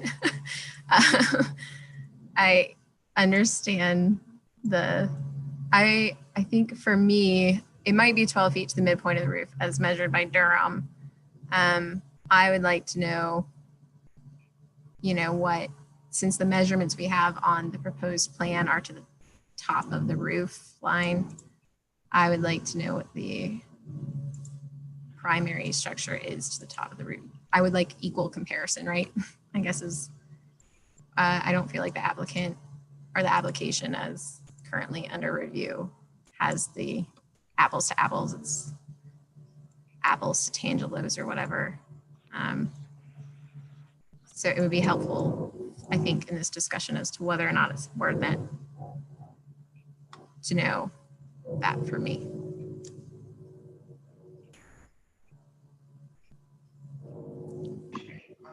What is the average height of a one-story building? Just on average.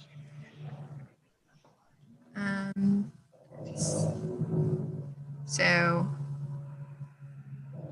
you're asking me to do the math. So, I mean, yeah, realistically, because you have to have what, 8 foot of clear ceiling height and a couple of feet of truss work between that and the attic space.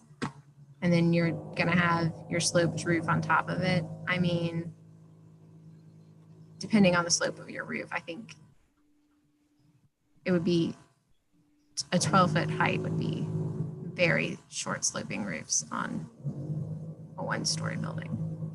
Jonathan might have more experience with this. Do you have thoughts on that, Jonathan? I think Bo can, if you mind, can jump in here with a lot of experience.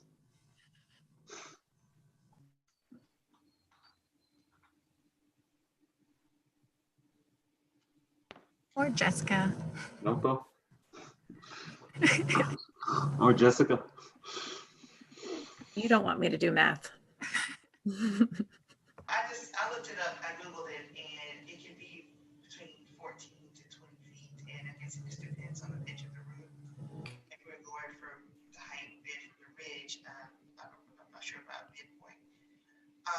So, and then the height of the accessory dwelling is what now? What did they say?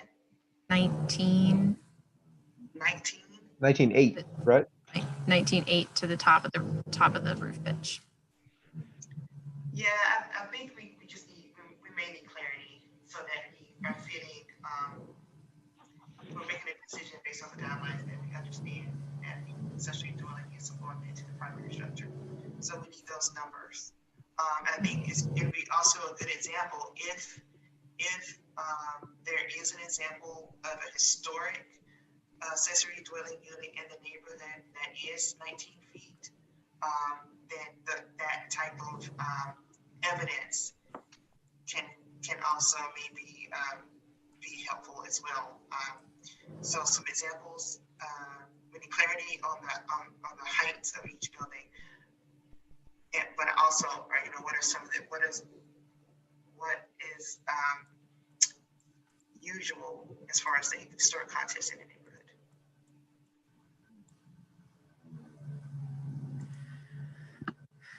I would agree.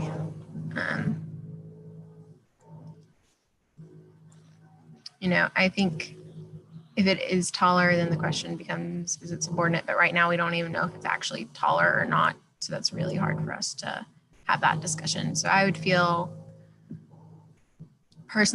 comfortable if we ask the applicant to get that information and come back. Is my personal leanings on this, but I would like to hear from the other commissioners on how they're feeling on this case today.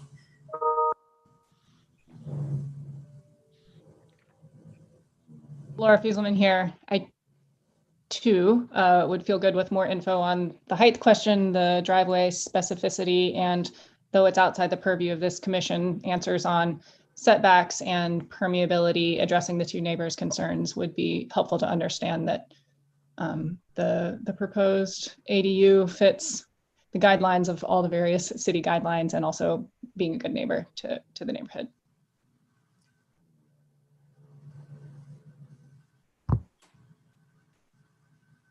All right, I'm going to go around the horn and ask the commissioners how they feel because we're being so verbose today. Matt, how are you? Do you feel that a delay or asking them to come back is appropriate at this time? I agree. I'd like more specificity on the height question and more specificity on where exactly the driveway is going to go, any pads going to go, the materials used for that revision to the site plan, and I'd like to see a revised site plan. So yeah, that would be my preference rather than voting today. Okay. I second that. We need information to be able to approve some a certificate. Let's see. Wait.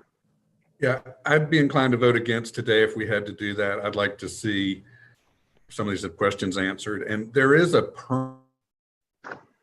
permeable paver product out there that maybe y'all could look into. Thanks, Chad. And then Wanda, are you comfortable with asking them to come back as well? You're on mute.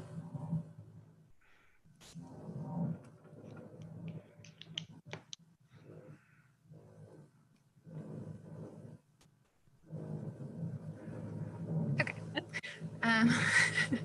Mr. Monsine, would you be amenable to coming back with a revised site plan showing one driveway? Okay. Yeah, Jessica, if you could just send a follow-up email to myself and JB with, like a bullet point of what you guys want, and then we'll go through them and check them off, and happy to do it. I mean, this is, we're happy to answer the questions and just get some clarification on that. Katie, I'm sorry, maybe you saw my head bending, but I just was noted that my thing was on mute. All I said was clarity was necessary, and I agreed with my group. I'm so sorry. Okay, no worries. Thank you. Thank you. All right. I would like to point out that the impervious surface conversation is not one of the criteria. So we can ask for more clarification on the height and massing, but you would need to find another avenue to discuss the parking and impervious. Well, sorry, the impervious, of course, but material, as Matt said, is very much in the guidelines, as well as compliance with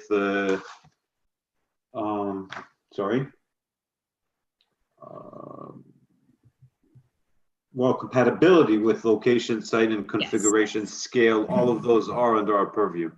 So that is how we would want to couch that request for further information, is to find a way to meet that criteria. So I just wanted to clarify stormwater versus aesthetics. Thank you, Jessica. That's a very good point.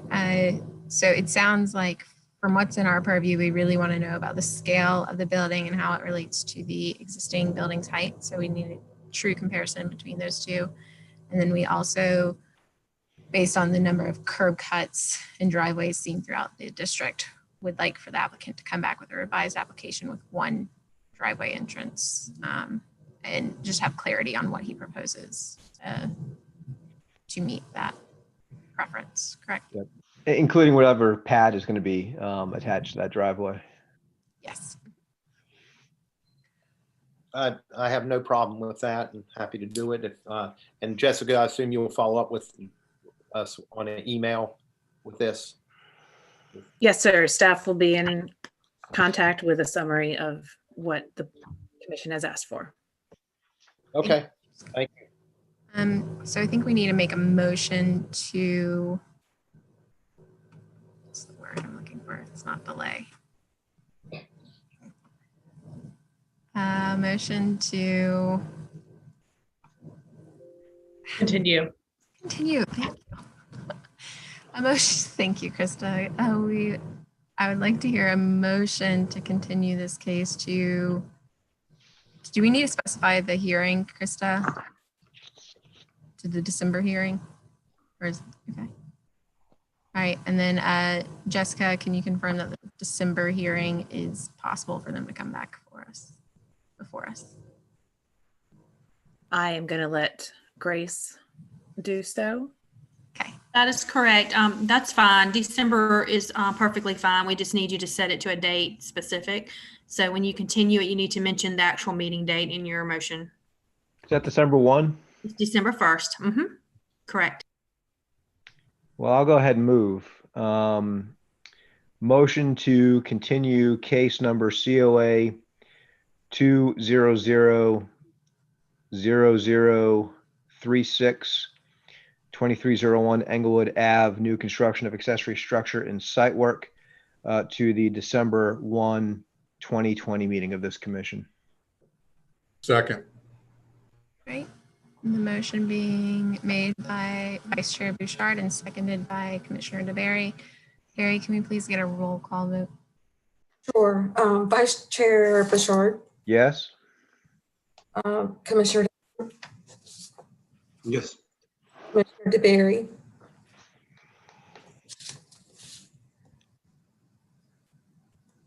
Commissioner. Yes. Okay. Commissioner Fieselman. Yes. Commissioner Goolsby. Andrew recused. Oh, that's right. Okay, thank you. Chair Hamilton. Yes. Commissioner Johnson.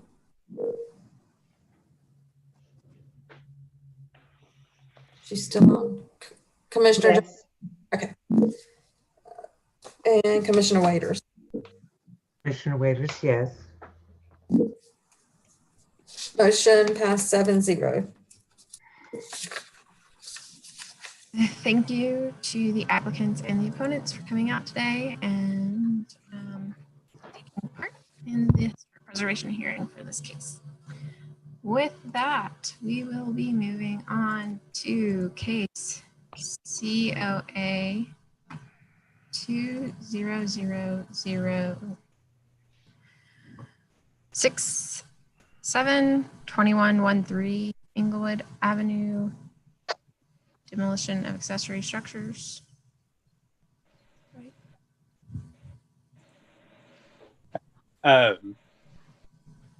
Go ahead. Okay. Do any of the commissioners have any reason they need to recuse themselves from this case, having a conflict of interest? All right, hearing none. The applicants can please confirm the oath with our, Jeff Monsine and JB Culpepper are the applicants on this case as well. I would like for y'all to, again, affirm the oath for this case. I affirm. Is that what you need right now? Oh, Terry, can you please say the oath? Do you swear or affirm that the testimony you're about to give in the public hearing proceedings for today's case is the truth by your own knowledge, information, or belief? Yes, I affirm. Yes. Agree. Yes, I affirm as well. Thank you. And then Mr. Monsine, do you agree to holding this hearing digitally in this remote platform? Yes, I still do. And Ms. Culpepper, do you agree to holding this case in a digital platform? Yes. All right, great. Well, with that, we will hear from staff. I believe this is Keegan's case, correct? Yeah. Great. Keegan Sacopani Planning Department. This is COA 2000067, or a demolition of accessory structure at 2113 Inglewood Avenue. It is a contributing garage, and the applicant proposes to demolish the structure. Does not have a plan for a new structure at this time, but may in the future, and plans to stabilize the area with grass or appropriate ground cover until such time that a new structure is built. So with that, I'd like to enter the staff report and application materials into the record and give the applicants an opportunity to speak. And Mr. Monsine and Ms. Culpepper, do you wish to present a case for this? Yeah. So this is Jeff. Basically, and I'm scrolling through on my iPad. That's why I'm looking down to the, this has a structure. It's not even can be used as a garage. It's more of a shed. It's in pretty bad shape. It does have vinyl siding on the outside. There's some pictures. We did remove the vinyl siding and showed the condition of it. But the whole premise is, again, to build ADU, similar like we talked about in the previous case. And so that's my goal, is to demolish a structure. Again, it's a corner lot, and then come back with a accessory dwelling unit to blend in. But we didn't want to do both of those at one time. I thought it would be simpler to do the demo application and then come back at a later date once we see where this goes with the approval of a new structure. So that's where we're at with this one. Thank you. Did any of the commissioners have any questions for the applicant or staff? Yeah, Jonathan Down. Do you know of any hazardous material in the building material in this accessory dwelling? I don't. I'm as I'm looking, scrolling through the pictures, I'm looking at the and I didn't put this in. This is forever old, but if you look at page 11, I do see some ceiling materials in there. I mean, I'm not sure if they have asbestos or not, but you know what we do, obviously, again, we apply for the demo permit and have it inspected for any asbestos or hazardous materials. And if there is, then we address that. But that's all in the demo permitting process. But we haven't had it tested and haven't addressed that yet. Right, but it may be relevant at this point as well, because if there's asbestos, there's cost related to it to save the property as well. And that is exactly what I was referring to. It looks like it may be. It could be, and if it is, and I've done this, you know, I've been in front of this commission many times, and if it is, then we hire the appropriate company, dispose of it properly, and then move on.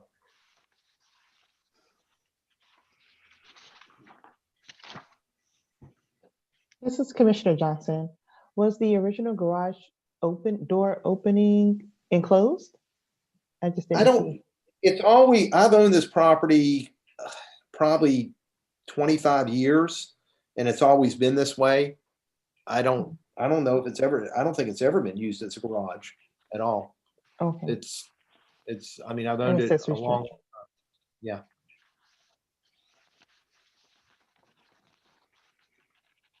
Andy Goolsby. Mr. Monsine, has a structural professional been out to review the structural for any damage? No, I'm a licensed general contractor as well. I mean, it's rotting. It's in bad shape. I'm not going to tell you it's falling down. It isn't.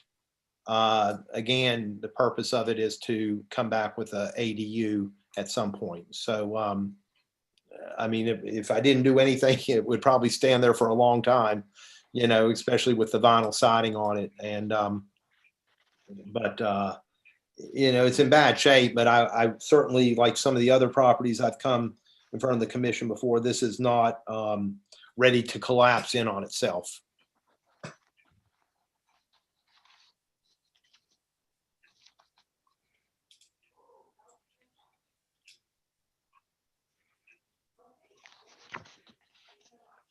Mr. Monsine, Vice Chair Bouchard, a couple quick questions. All of these geared towards whether or not this commission should consider imposing a 365-day delay. Is the primary structure on this property deriving revenue? Yes, it is. It's a duplex. Okay. It's been that way since I bought it a gazillion years ago. So it is it's rented, and it is a top and bottom duplex unit.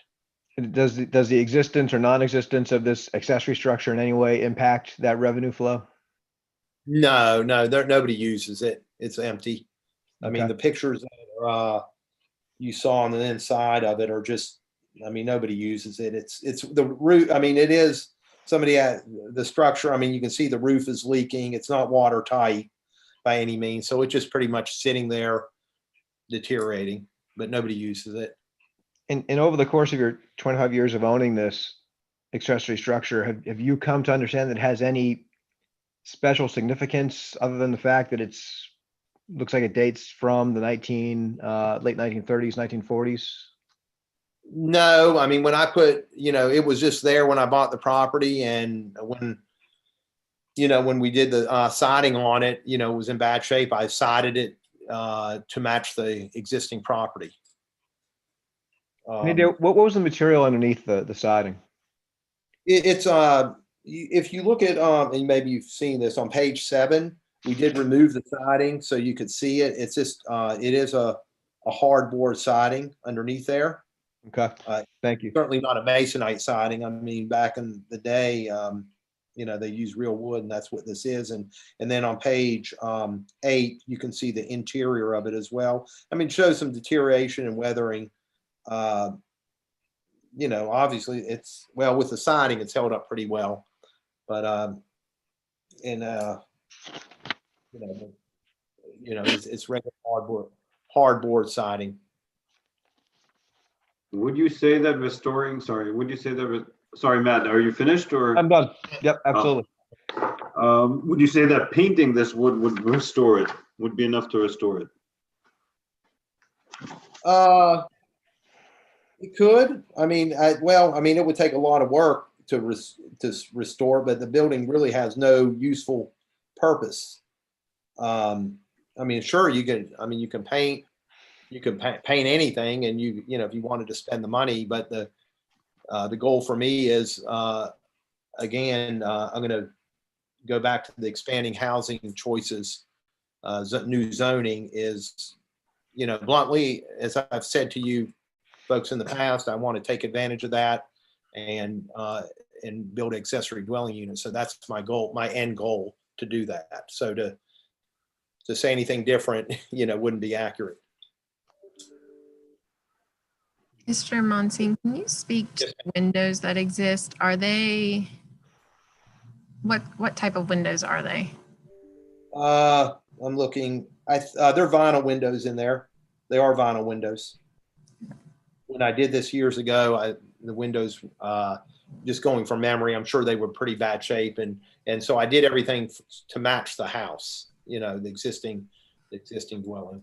So they are vinyl windows and vinyl siding.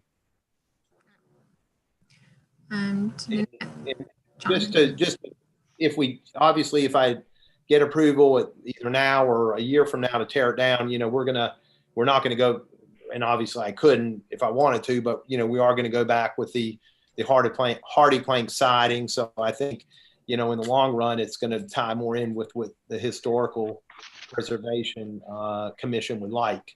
So we would be getting rid of a vinyl siding structure. So that's a positive thing. I think I'm continuing really what Commissioner Bouchard started. There are really three bases that we would like to know to be able to make a decision here about the delay. And one is that, and these are questions. It sounds like that you don't have any you won't suffer extreme hardship, right? No, I will not. And so in the second question, I think that you answered Commissioner Broussard before. You're not going to be deprived of any income that you have on the property by not removing it at this point. No, sir. So the third, and I think that maybe that's where you can enlighten us. What do you think about how this is there any significance? I don't know if that's you or someone from staff. The significance and value of maintaining the character of the district for this accessory structure. Oh, well, I can't answer that. So I'll maybe let, that's maybe.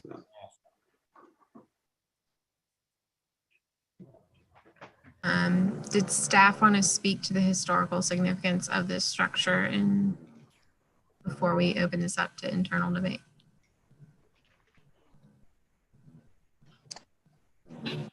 I don't think there's anything more to say about the historical significance of the structure other than that it's in the National Register nomination form as a garage with plain siding, and it is shown on the Sanborn maps.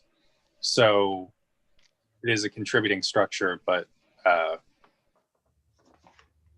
yeah, that's all. Thank you, Keegan. With that, do the commissioners feel, Andy, you have a question for the staff or applicant? Yes, Mr. Monsing, quick question. Have you entertained renovating the structure and putting an addition on it for your ADU? Because the scale of this thing isn't too much unlike your previous case. Square footage wise, it'd be an addition, but height wise, seems somewhat similar.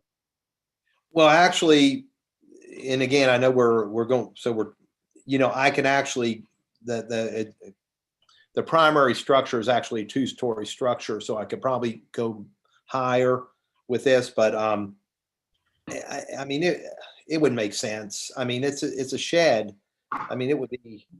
I mean it wouldn't make sense to try to remodel it and build and make a livable dwelling out of this. I would not entertain that. It wouldn't, I don't think it'd make economical sense. And it just, from a building perspective, it wouldn't make any sense to do that. I mean, there's just a shell of the building. There's it's not electrified. It's not, and it's super small. I'm not sure exactly the dimensions, but I would not entertain that idea. Thank you. Thank you. Okay. Are there any other questions for the applicants or staff before we close the public hearing? Just debate internally. All right, hearing none, this will be closing of the public hearing for this case.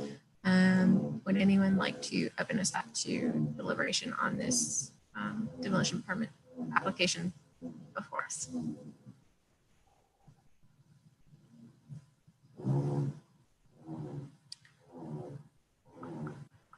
This is Jonathan, Laura. I think. Oh, sorry. Sorry. This is Laura. So the question from my perspective of being a new commissioner, how does this commission's role fit with the Expanding Housing Choices initiative in Durham, and in a case like this, which I imagine there will be many more of, where there's clearly a contributing historic structure that's got some interesting historical aspects to it, and an applicant that wants to, maximize the Expanding Housing Choices opportunity? What is this commission's role in making decisions like this? So we don't really, Expanding Housing Choices is not within our purview. What people use their structures for is not really within our purview. We are specifically looking at the criteria for historic preservation and whether or not this application meets those criteria, regardless of what they plan to do with the site in the future. Demolition applications come before us completely separate of the future application to ensure that we review them on their own merits and don't consider what the next application comes before us with Yeah. structures. And I was going to mention, I don't know, maybe you can answer more to this, Krista, but should we, I was always under the understanding that the applicant should not, or we should not allow them to mention any future development on properties that's not in the application, or what they're going to do with the property after demolition, except for what's in the guidelines as far as ground covering and things of that sort. So we should only be focused on the application and not any future development, because then that it can influence things. Thank you, April. It does say that the construction of a new accessory dwelling unit is planned for the rear yard in the application itself. And I can jump in here, Krista Kruger, City Attorney's Office. Most certainly the applicant can present that information, but I think both Commissioner Johnson, Chair Hamilton have articulated that's not within the criteria for the consideration of the decision that the board is making now. And so it's not relevant or pertinent to the application. So the board should not consider it. I'm sorry, O2 doesn't say, maybe I'm not referring to what you're speaking about, but O2 calls for site plan before, or at least encourages, how I read it, a site plan before any demolition. If that's the plan, if there's no plan, then I agree, the grass is enough. But if you don't have a site plan before, but that's a whole new. I wonder if that's a mistake, or if it was referring to ground covering, because that's a whole new application. No. Yeah, right. But usually when we have someone that's intention, like we're hearing here, to build an accessory structure, they do come with both. Well, we have them in tandem, one after the other, but. There's a plan also for the, at least that's how I read it, as encouraged, not as a must. Yeah, I've always viewed it that the same as Jonathan, where they can, say what their plan is in the future, but that doesn't really have a bearing on whether or not they're meeting the 3 criteria for demolition, other than they've told us that they have planned for the site in the future, whether it is seating and stabilization or a accessory dwelling unit. Well, those criteria are not the criteria for demolition. They are when we cannot delay. They're the criteria for not allowing us to delay. Right. That's right.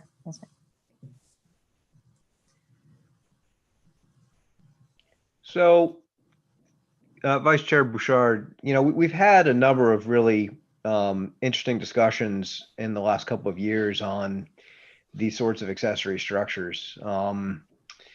And I want to be as consistent as we can be about how we've sort of applied the 3 grounds for imposing a 365-day delay. I mean, when I look at this B Street Grocery proposal from earlier today, I mean, I'm seeing a really interesting structure with really interesting architectural features. A tin roof, an external chimney. And I realize how subjective this is, and I'm not making any, bones about it. I mean, it's completely subjective. What I see here is, basically a shed. And if there are commissioners or staff who can provide for me a significance architecturally or otherwise for the structure, I'd be inclined to impose or to consider imposing the delay to see whether or not this structure can be salvaged, much like the B Street Grocery is on the cusp of being. But having not heard any special significance other than the fact that it's, it dates from, 1930s or 1940.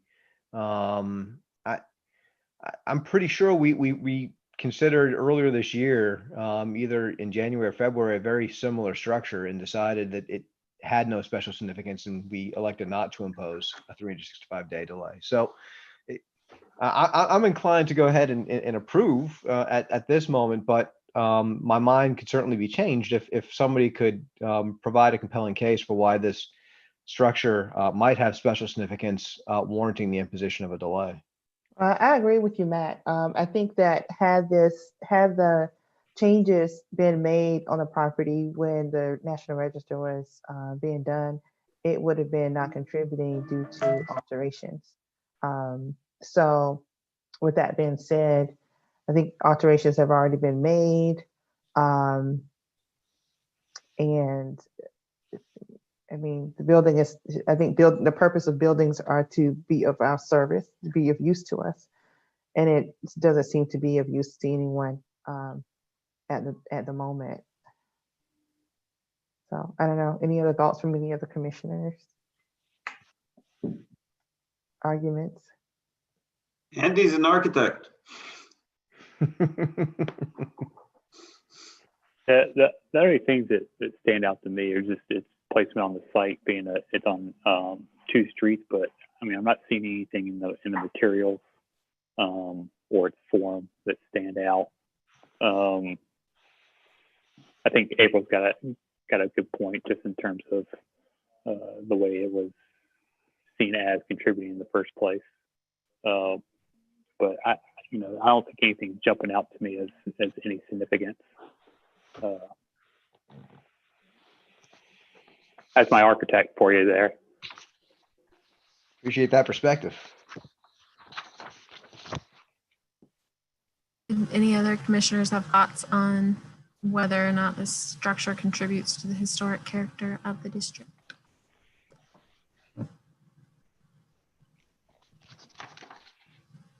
All right.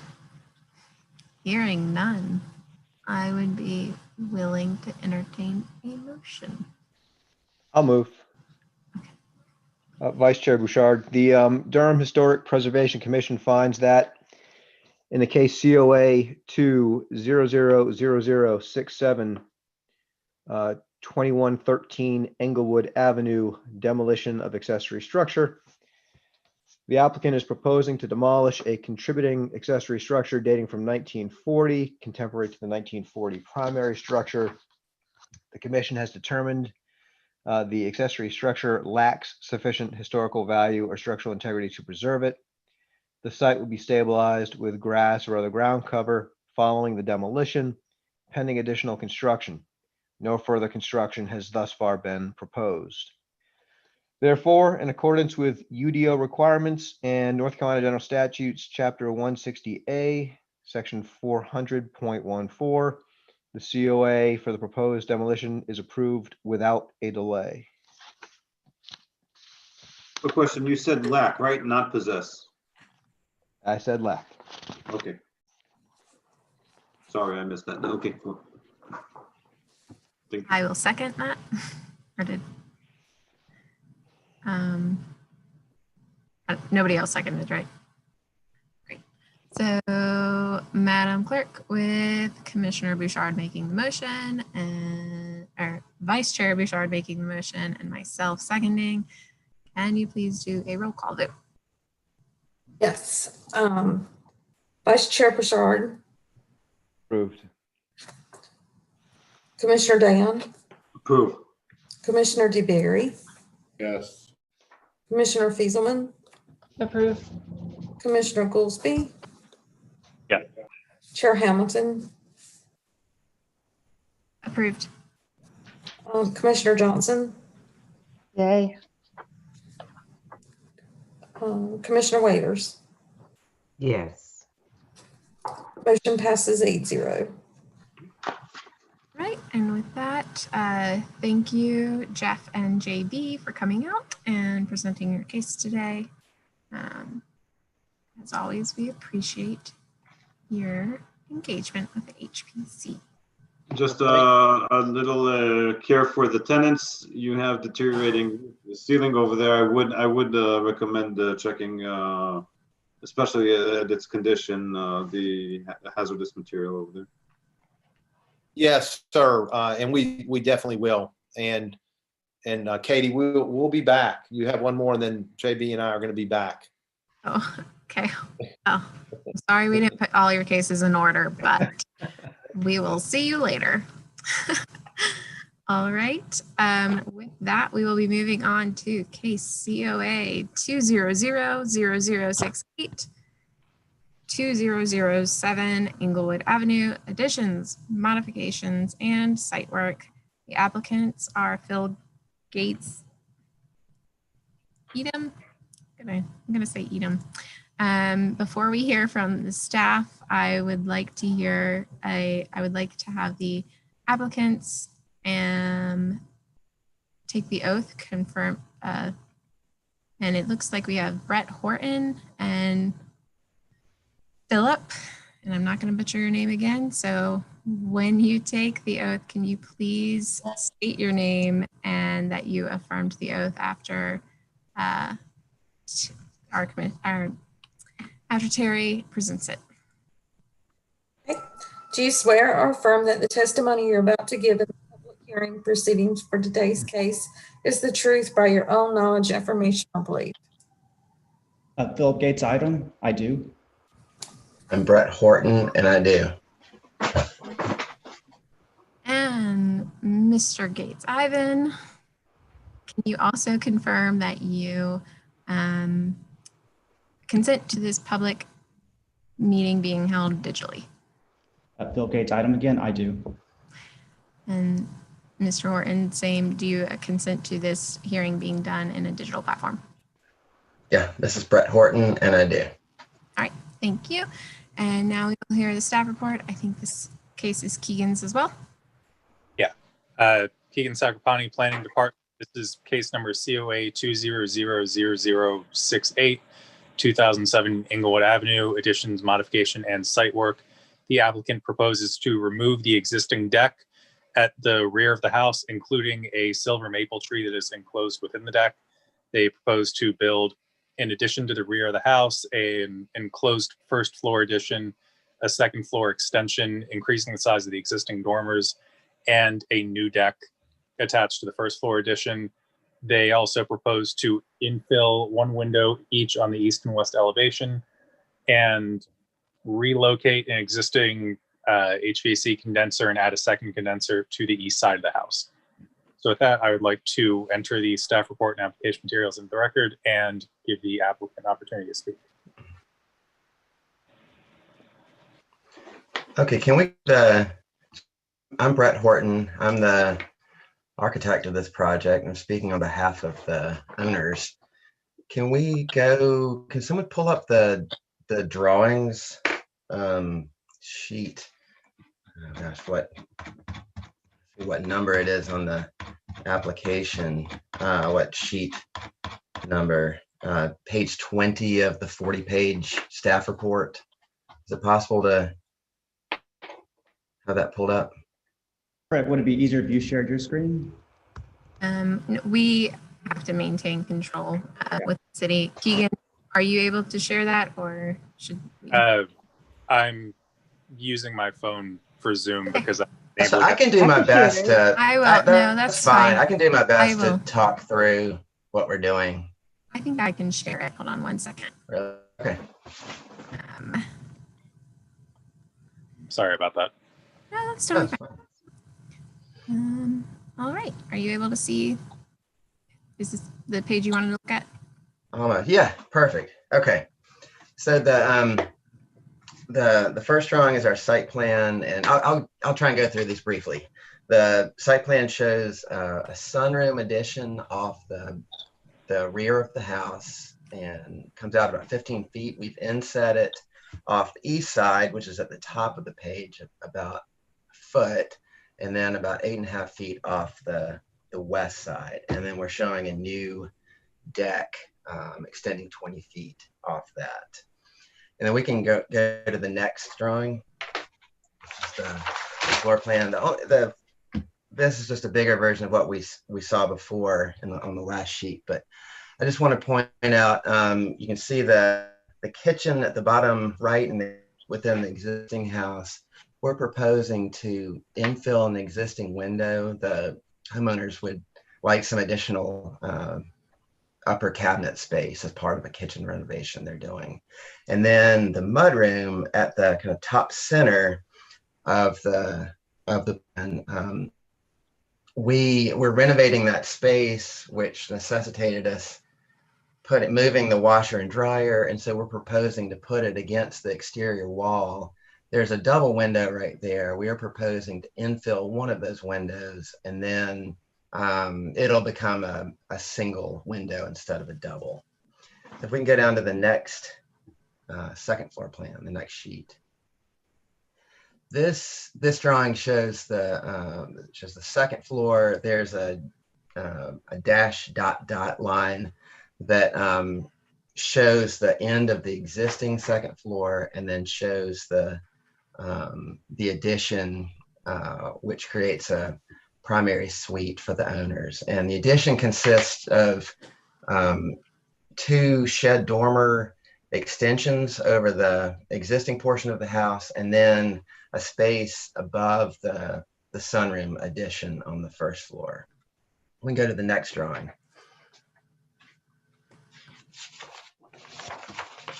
Okay, this drawing, these are the exterior elevations. We can see on the right, the new sunroom addition, and we can see, so this is on the west elevation, and then the dormer, an extension of the existing dormer. That dormers that we're extending, we believe, are non-original to the house, but we're trying to work with them.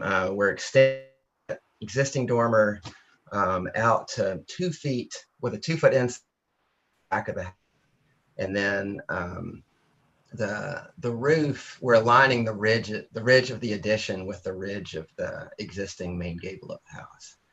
The bottom drawing, the south elevation, we're seeing the rear of the house and the 2 shed dormers being extended. And then if we can go to we've got some perspectival drawings after this sheet, which are more, that's fine. Yeah, I'll just go ahead and it's the perspectival drawings. The top left drawing is a view from the street. The top right drawing shows a view from the west side, kind of from the street, but mostly from the west side. And we can see that dormer extension. We can see just the edge of the sunroom addition. And we designed this in such a way that from the street, that sunroom addition is going to be almost invisible. A little bit on the east side, but the house is very tight to the property line. It's a house, lots of vegetation there. On the west side, which we're seeing on the top right drawing, the addition is pretty far, I think 8.5 foot setback, and we wanted it to not be visible from the street. And then let me just, the bottom left drawing, that bottom left perspectival drawing, just wanted to show that the form of the sunroom addition, we borrowed the form of the existing gable of the house. We wanted to push it from the existing house, and we did that by a different window pattern. I mean, it's a sunroom, so they want big windows, and there's no grid in the windows like there are in the existing windows. We're doing a slight differentiation by changing the material. It'll be painted fiber cement siding as opposed to the painted wood of the existing house. And so, yeah, I think just an intent to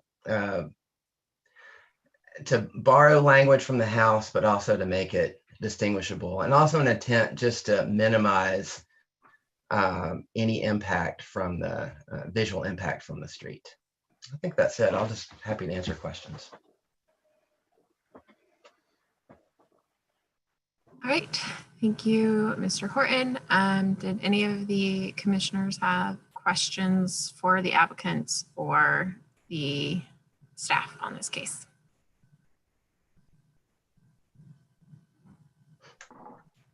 Jonathan. I never speak. My question is, how do you see the rhythm of the windows maintained in the new addition? With How do we? How do you see that you're maintaining the rhythm of windows in the new addition compared to the primary structure? I think that I would probably argue that, I mean, I think there's some connection in that you've got a number of double windows in the house, but I think it was actually not the intent. I think the intent here was we were creating a sunroom, and that called for more glazing in the addition. And I think it's okay. Y'all tell me if I'm wrong, but I think it was okay to distinguish, to have a different rhythm in the addition. It'd be a different type of space, and we're trying to, so again, we're borrowing elements from the existing house, but we're trying to set it apart as something different also.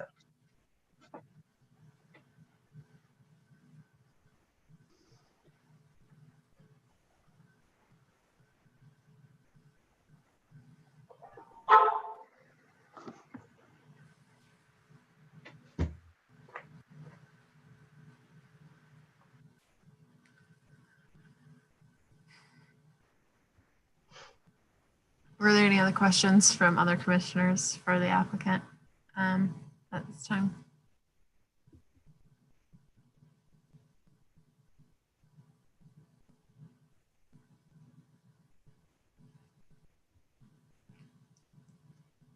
It looks like Matt's trying to speak, but he's muted.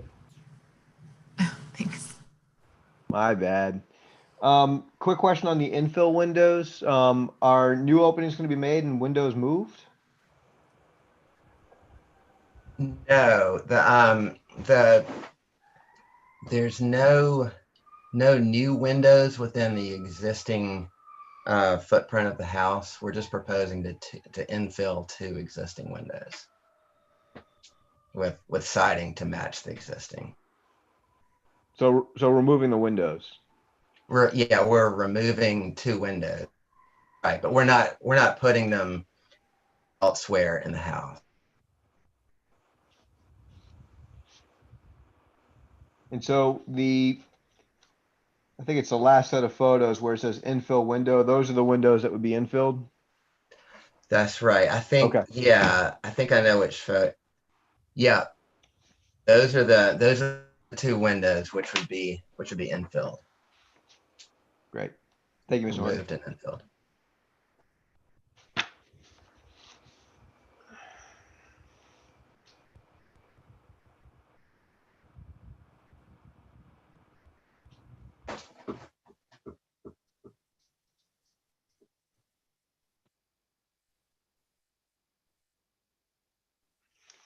Mr. Horton, follow-up question. Do you know whether or not those windows are original? Let me let the owner address that. I think he can do a better job. So I know the one that's on the more towards the front of the house, that is not an original window. It was replaced during a renovation before we moved in, which is we moved in 2011, so it was probably replaced in 2010. The back window is older, but I think that whole back of the house might have been part of a 1940s renovation, but I do not know for sure. It is in bad shape, like a lot of the older windows in the house, but I'm not sure how old it is.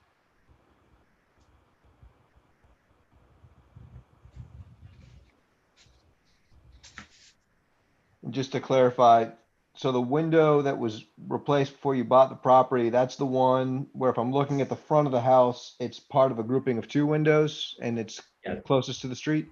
Yes, that's correct. Got it. Thank you.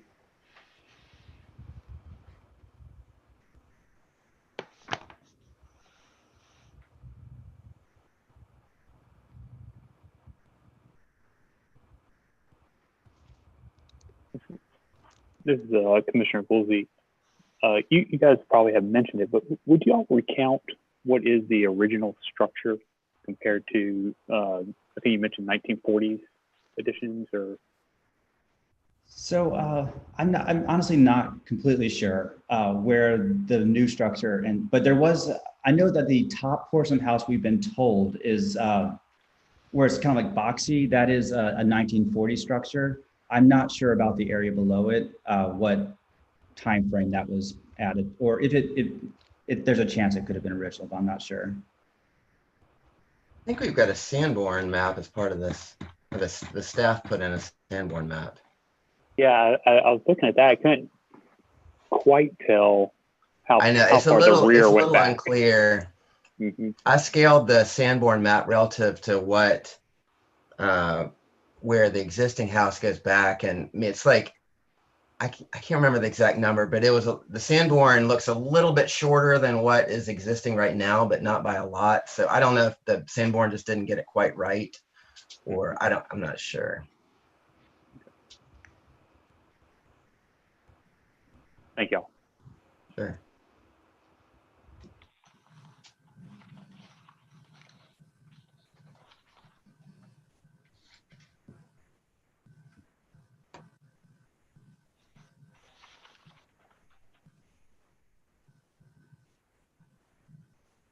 Are there any other questions for the applicant? Sorry.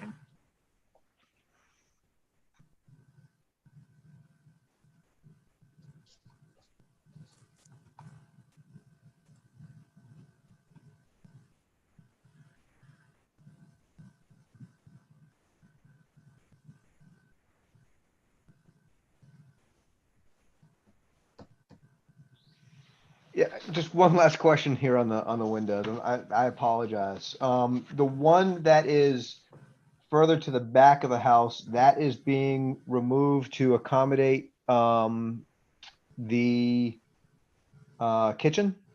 That's right. Yeah, the owners right now there's a lot of windows in that kitchen, and so it makes having upper cabinets challenging. And so it was the owners would like to have more upper cabinets, and so we chose to take the smallest of the windows, and there was an opportune place for putting an upper cabinet.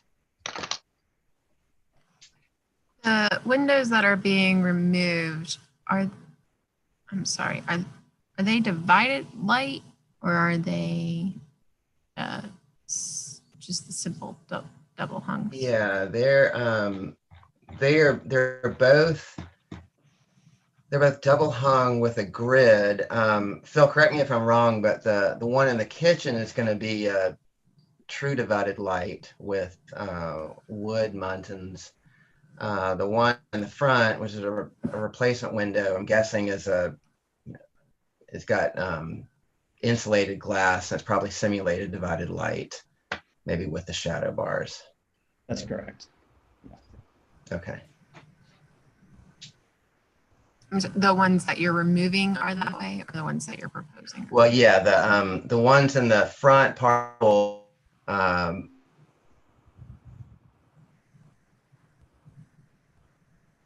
see he's frozen. The ones at the front of the house are, since they're newer windows, they have the insulated glass, and I think it's the simulated dividers in the inside.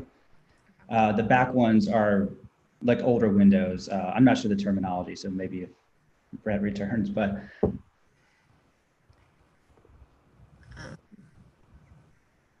Okay.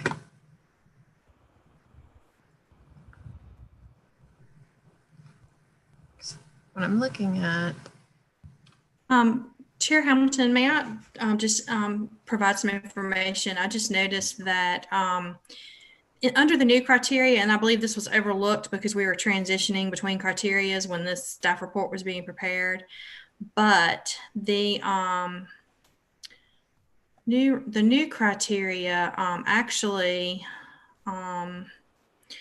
under F2, it was changed so that when window openings are modified, added, or removed for life safety egress or kitchen and bath arrangement, or on non-character defining or non-street facing elevations, that was okay as long as the original rhythm and individual proportion of window openings on the whole structure is retained.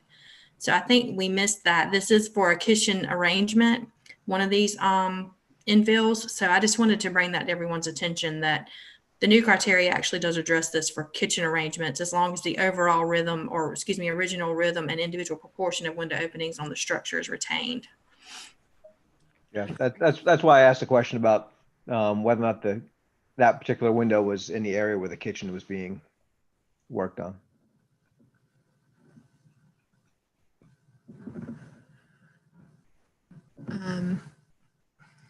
Did any of the other commissioners have any questions for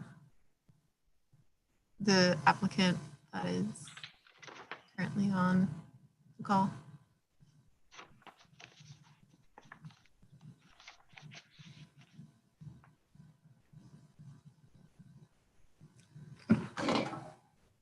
Hearing none.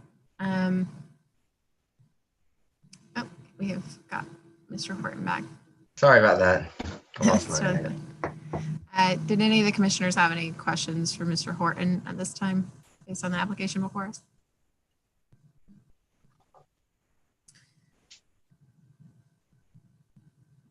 All right. Okay, well then I think we are ready to close the public hearing and can move on to internal deliberation amongst the commissioners. Did anyone have any strong opinions they'd like to start us off with to discuss this application? Andy Goolsby, I think I just want to say, in looking at the drawings, as far as we can tell from the Sanborn and what's of the original house, I don't see any clear pattern of windows on those two elevations that would, I think, impact my judgment as whether or not to remove. So I think it'd be okay to proceed as they're proposing, just because on those two elevations I don't see the clear pattern. I think the front elevation certainly is more important, but the two sides I think would be okay.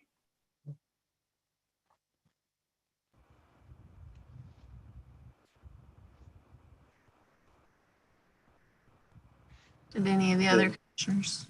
Oh, I was gonna add that too. When I was asking about the original house, I was trying to think about the just the overall massing and trying to make sure that we weren't getting something that was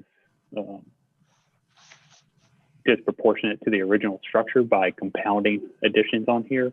But with the Sanborn, as far as it appears,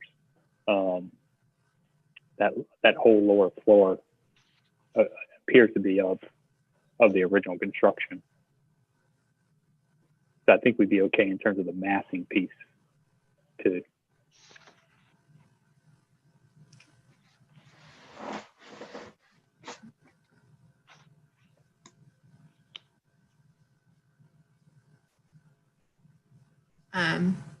Did any other commissioners have any thoughts they'd like to share on the window? Vice Chair Bouchard, just the only hiccup that I see is with respect to that window that's towards the back of the house. There's no doubt that it complies with F2 as it's recently been revised. The nagging consideration or concern I have is F3, excuse me. Yeah, F3, retain and repair original windows. It's not clear whether or not it's original. I think the evidence that we've heard suggests that it may be or it may not be. But I'd be curious if anyone else has any concerns about whether or not allowing the infill of that window, while perhaps in compliance with F2, may not be in compliance with F3.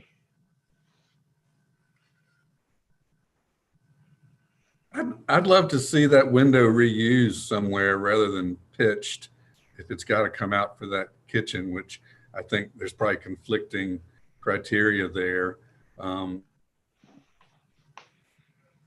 I'm less concerned about the replacement window toward the front of the house in the laundry room area.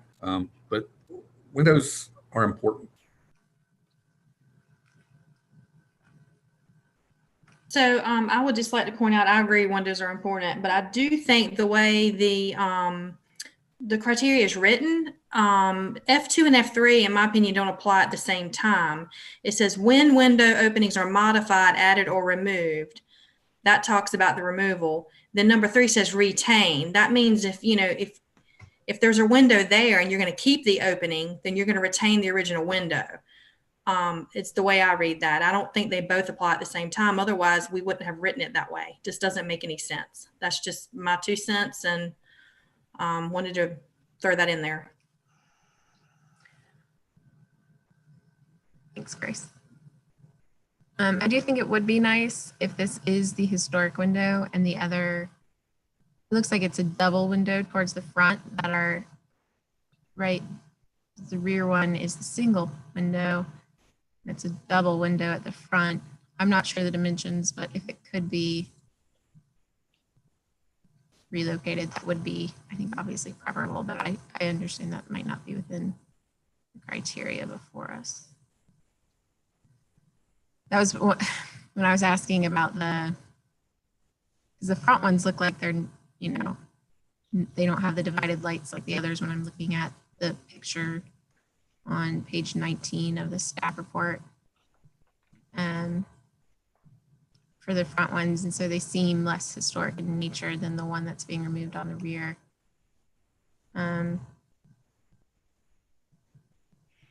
So if that one from the rear could be relocated to where the secondary, you know, one next to the one being infilled on the front is, that would, I'm not sure again of the dimensions with the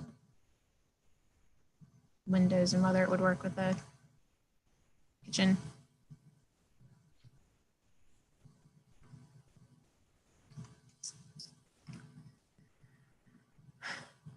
Were there any other commission discussions on this application?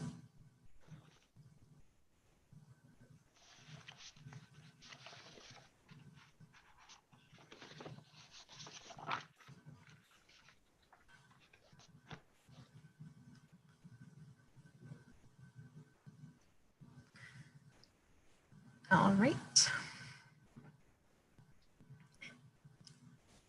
Would any of the commissioners like to make a motion?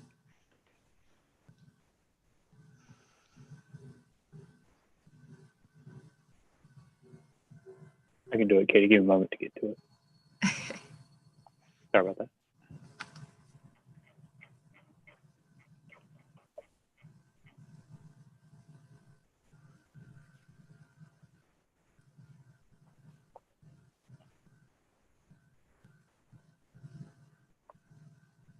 All right. A motion that the Durham Historic Preservation Commission finds that in the case COA 2000068 2007 Inglewood Avenue, addition, modifications, and site work. The applicant is proposing an addition, modification, and site work to a contributing structure. An existing rear deck will be removed, as well as a silver maple tree enclosed in the deck. A 345 square foot addition will be built on the rear of the house, including a sunroom on the first floor and the expansion of the addition of 2 dormers on the second floor. A new 447 square foot deck will be built extending from the addition. 2 windows, one on each elevation, will be removed from the existing east and west elevations. An existing HVAC condenser will be relocated from the east side of the existing deck to the east side of the new sunroom at the rear of the property, and a new second HVAC condenser will be added in the same area at the rear of the property. Therefore, the conclusion of law is that the proposed addition and alterations are consistent with the historic character and qualities of the historic district and are consistent with the historic properties local review criteria, specifically those listed in the staff report, and the Durham Historic Preservation Commission approves the certificate of appropriateness for case COA 2000068 2007 Inglewood Avenue, addition, modification, and site work. 1, the improvements shall be substantially consistent with the plans and testimony presented to the commission at this commission hearing and attached to this COA. 2, the improvements may require additional approvals from other city or county departments or state or local agencies. The applicant is responsible for obtaining all required approvals relating to building construction, site work, and work in the right of way, and a compliance inspection shall be performed immediately upon completion of the work approved herein. Second.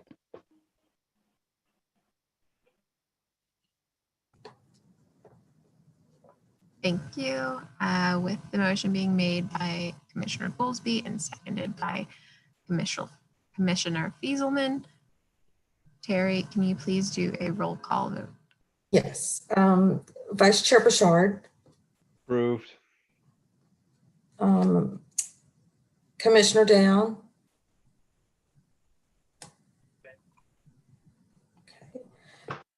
Commissioner DeBerry, Yes. Commissioner Fieselman, Approved. Commissioner Goolsby, Yes. Chair Hamilton, Approved. Commissioner Johnson, Yes. and Commissioner Waiters. Commissioner Waiters, yes. Okay, motion passes 7-0. All right, thank you to the applicants for coming up and or for staying and presenting your case today. With that, would the commissioners be interested in having a 5-minute recess ahead of the last case, or? I'll second. Okay. All right, with that, Mr. Monsine will be right back to here with a 5-minute recess to allow commissioners to have a little break.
I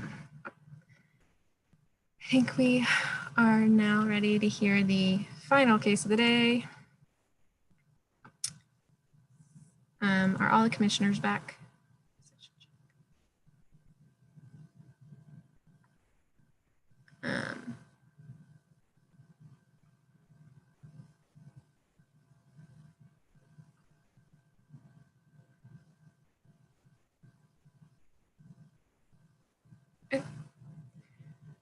Seeing as the commissioners appear to have returned, we will now hear case COA 200074 1111 Georgia Avenue, new accessory structure.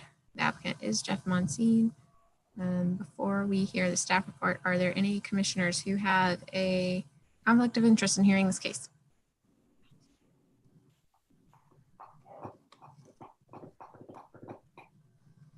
All right, hearing none, we will now have the applicants be sworn in for this case as well. Terry, can you administer the oath to Mr. Monsine and Ms. Culpepper? Yes. Do you swear or affirm that the testimony you're about to give in the public hearing proceeding for today's case is the truth by your own knowledge, information, or belief? I do. Yes.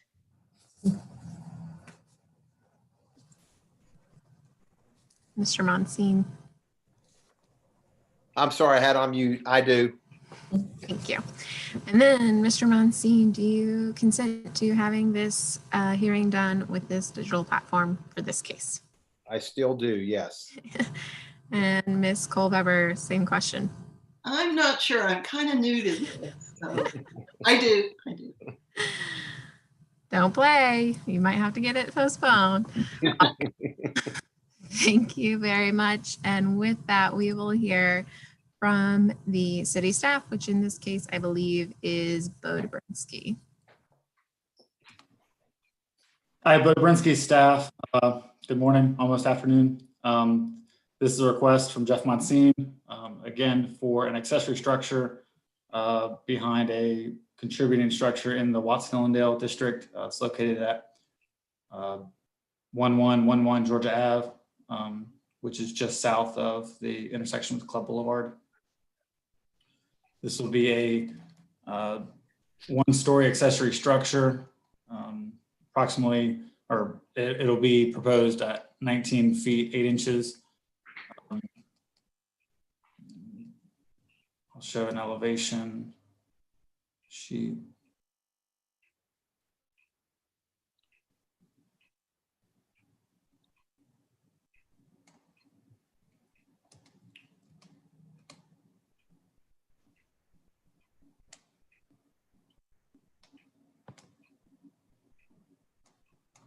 Here's the front elevation. Again, it's immediately behind the existing contributing one-story primary structure, so only partially visible.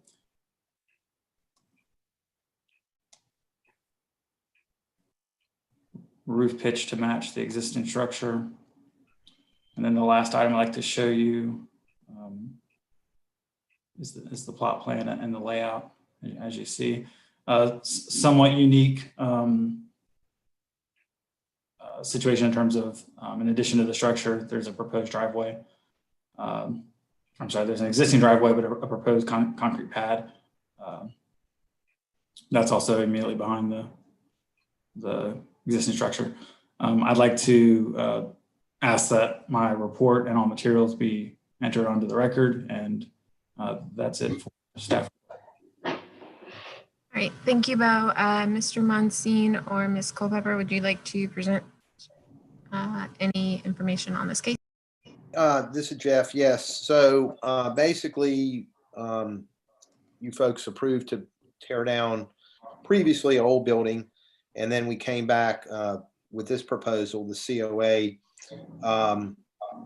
This structure is subordinate to the main structure. The main structure, I'm going to want to get to the right page, is, I'm not sure if Bo said this, is 22 feet high Our new structure is 19 feet, 8 inches. Fits in back of the property really nicely. It's a deep lot. It's definitely subordinate to the other structures in the neighborhood as well, if that matters. And we're going to use the shared driveway. I actually own the property on the left side. So, and the Historic Commission also approved that building. So we're going to share the driveway, for both properties. And, typical, true divided light windows, hardy plank siding, and using structural materials that are consistent with the Historical Preservation Commission. I don't have anything else to add, but if anybody has any questions, I'll be happy to answer them. JB looks like she has something she'd like. I was just going to add that to the point made earlier by a commissioner, we believe it is clearly subordinate to the main structure. Thank you for distinguishing that language.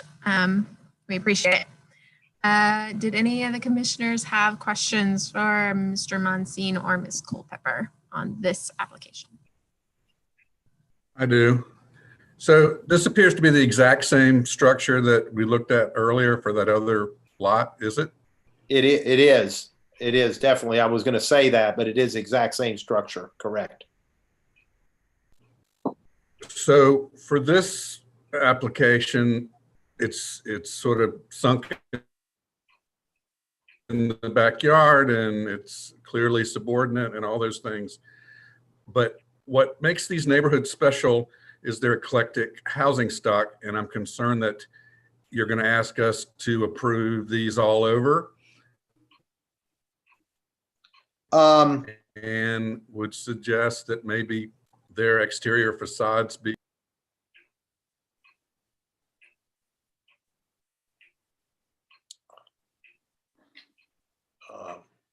I'm not, this is Jeff. I kind of lost him there. Can you hear me? Yes, we can hear you. I was just saying that this application, because it's tucked in the back of the lot, seems very appropriate. But if you're going to ask us to approve the same structure in multiple places, particularly ones like the first application that's going to be on a corner and be visible, I think that begins to impact the historic character of the neighborhood, and you may want to consider making some facade alterations so they don't all appear exactly the same. I understand and I hear your concerns. I mean, they are away from each other by quite a bit. And of course, the one is behind the property, and we'll probably when we talk to Jessica, we can address that, when we come back with, I know we're talking about two different projects now, but I hear you. I understand what you're saying.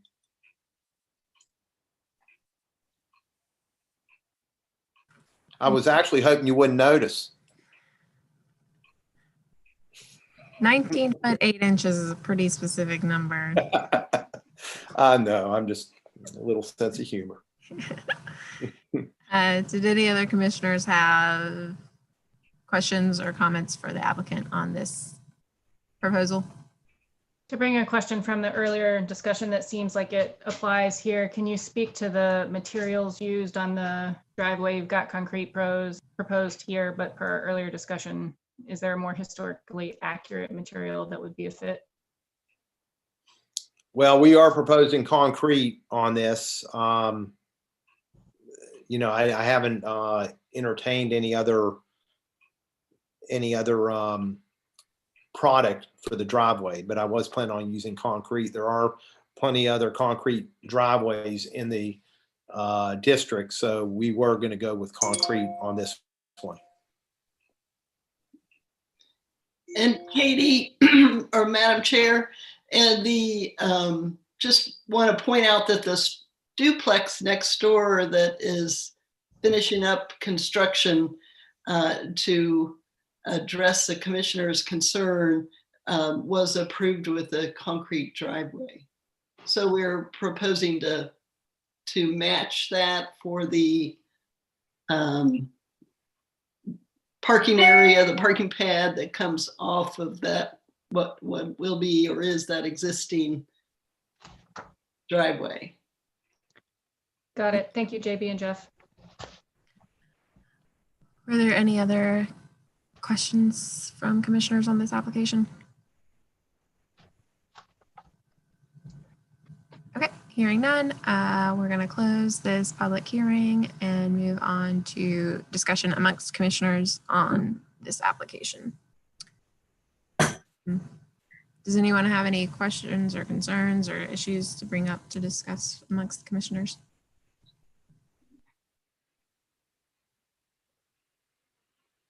Tad, are you comfortable with proceeding with this and with the assumption that something may happen to the next time we see Mr. Monsine on the Oakland Avenue?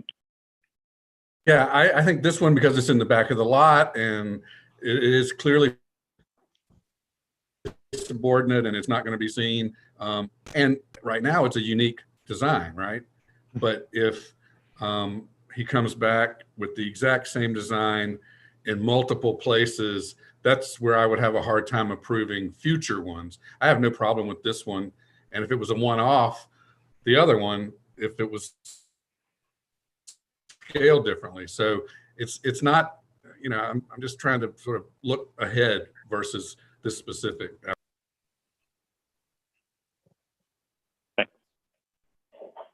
right, thanks, Tad. Was there any other discussion that the commissioners needed to have amongst ourselves related to this COA?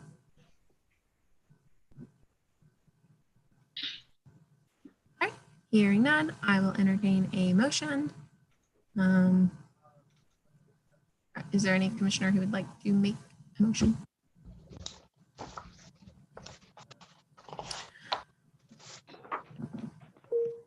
Hearing none, I will make the motion. Let me just find it.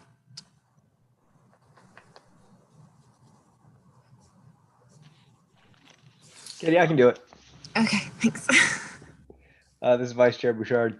The Durham Historic Preservation Commission finds that in the case COA 2, wow, how many zeros are there? 4. Thank you. COA 20000741111 Georgia Avenue, construction of an accessory structure and associated site work to the rear of a single-family dwelling. The applicant is proposing a one-story accessory structure and site work at a contributing property. Therefore, the conclusion of law is that the proposed addition and alterations are consistent with the historic character and qualities of the historic district and are consistent with the historic property's local review criteria, specifically those listed in the staff report. And the Durham Historic Preservation Commission approves the certificate of appropriateness for case COA 20000741111 Georgia Avenue, new accessory structure with the following conditions. Number 1, the improvements shall be substantially consistent with the plans and testimony presented to the commission at this commission hearing and attached to this COA. Number 2, the improvements may require additional approvals from other city or county departments or state or local agencies. The applicant is responsible for obtaining all required approvals relating to building construction, site work, and work in the right-of-way. And 3, a compliance inspection shall be performed immediately upon completion of the work approved herein.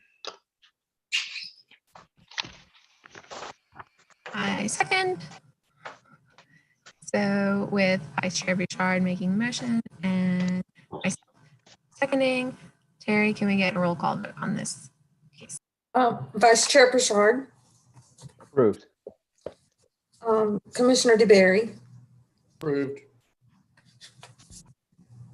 Commissioner Fieselman. Approved. Commissioner Goolsby. Yes. Chair Hamilton. Approved. Commissioner Johnson. Commissioner Waiters. Approved. Motion passes 7-0. Right. Now, thank you, Mr. Monsine and Ms. Culpepper. We will see you again soon. Thank you. Thank you. Bye-bye. Bye. With that, we will move on to new business. I think we have to look at the schedule for 2021, correct?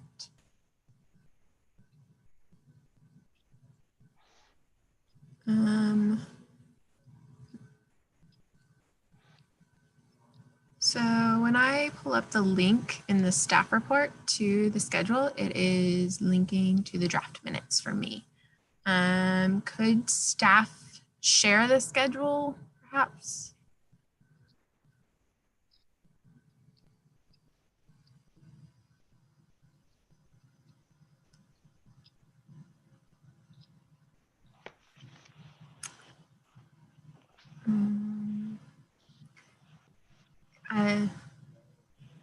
I have it here in paper form from the. Okay. I'm happy to read it out.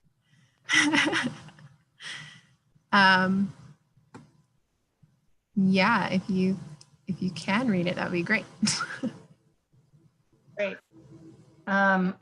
First Tuesday of the month, 2021 meeting schedule is currently happening in the computer room on second floor of Durham City Hall at 8:30 a.m. My understanding is that we've adjusted that to be on Zoom at 9.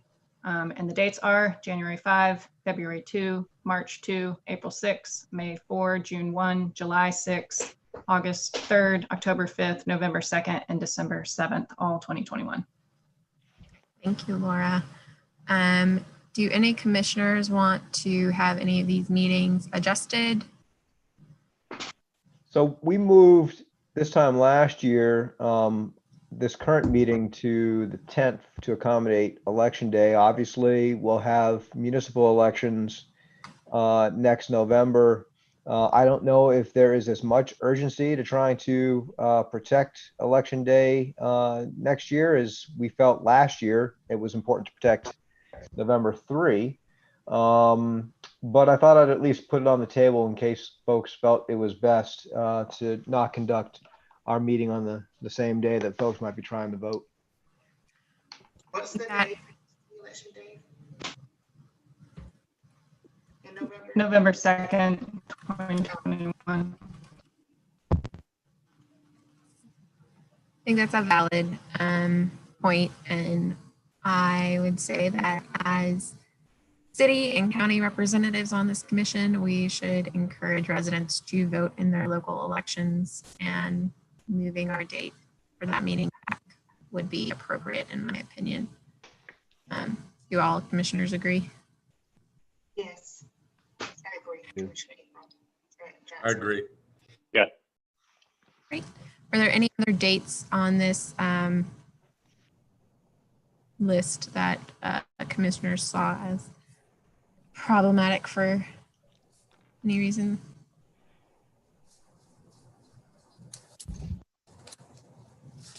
Okay. So then, I take it we're going to be zooming at least for the foreseeable future. Is there any indication as to how long? I mean, I guess none of us really know what the heck the future holds. So I'm presuming all of these meetings right now are going to be Zoom unless we hear otherwise. Yeah, I think we should probably at the top of this make a note that, or to account for it being Zoom at 9 a.m. Or during the state of emergency, because that's what, as long as the state of emergency is in place, we are allowed to hold these via Zoom, correct? That's the state statute. So if we can, that it'll be via Zoom at 9 a.m. during states of emergency. Is that, I just want to confirm, we have 8:30 a.m. Is that the time you want us to log in, I presume? Yes. Okay. Okay. So the amendments to this that we'd like to see are a note that it'll be on Zoom, when it's posted, and then also moving the November date. Is there any other discussion on this new business?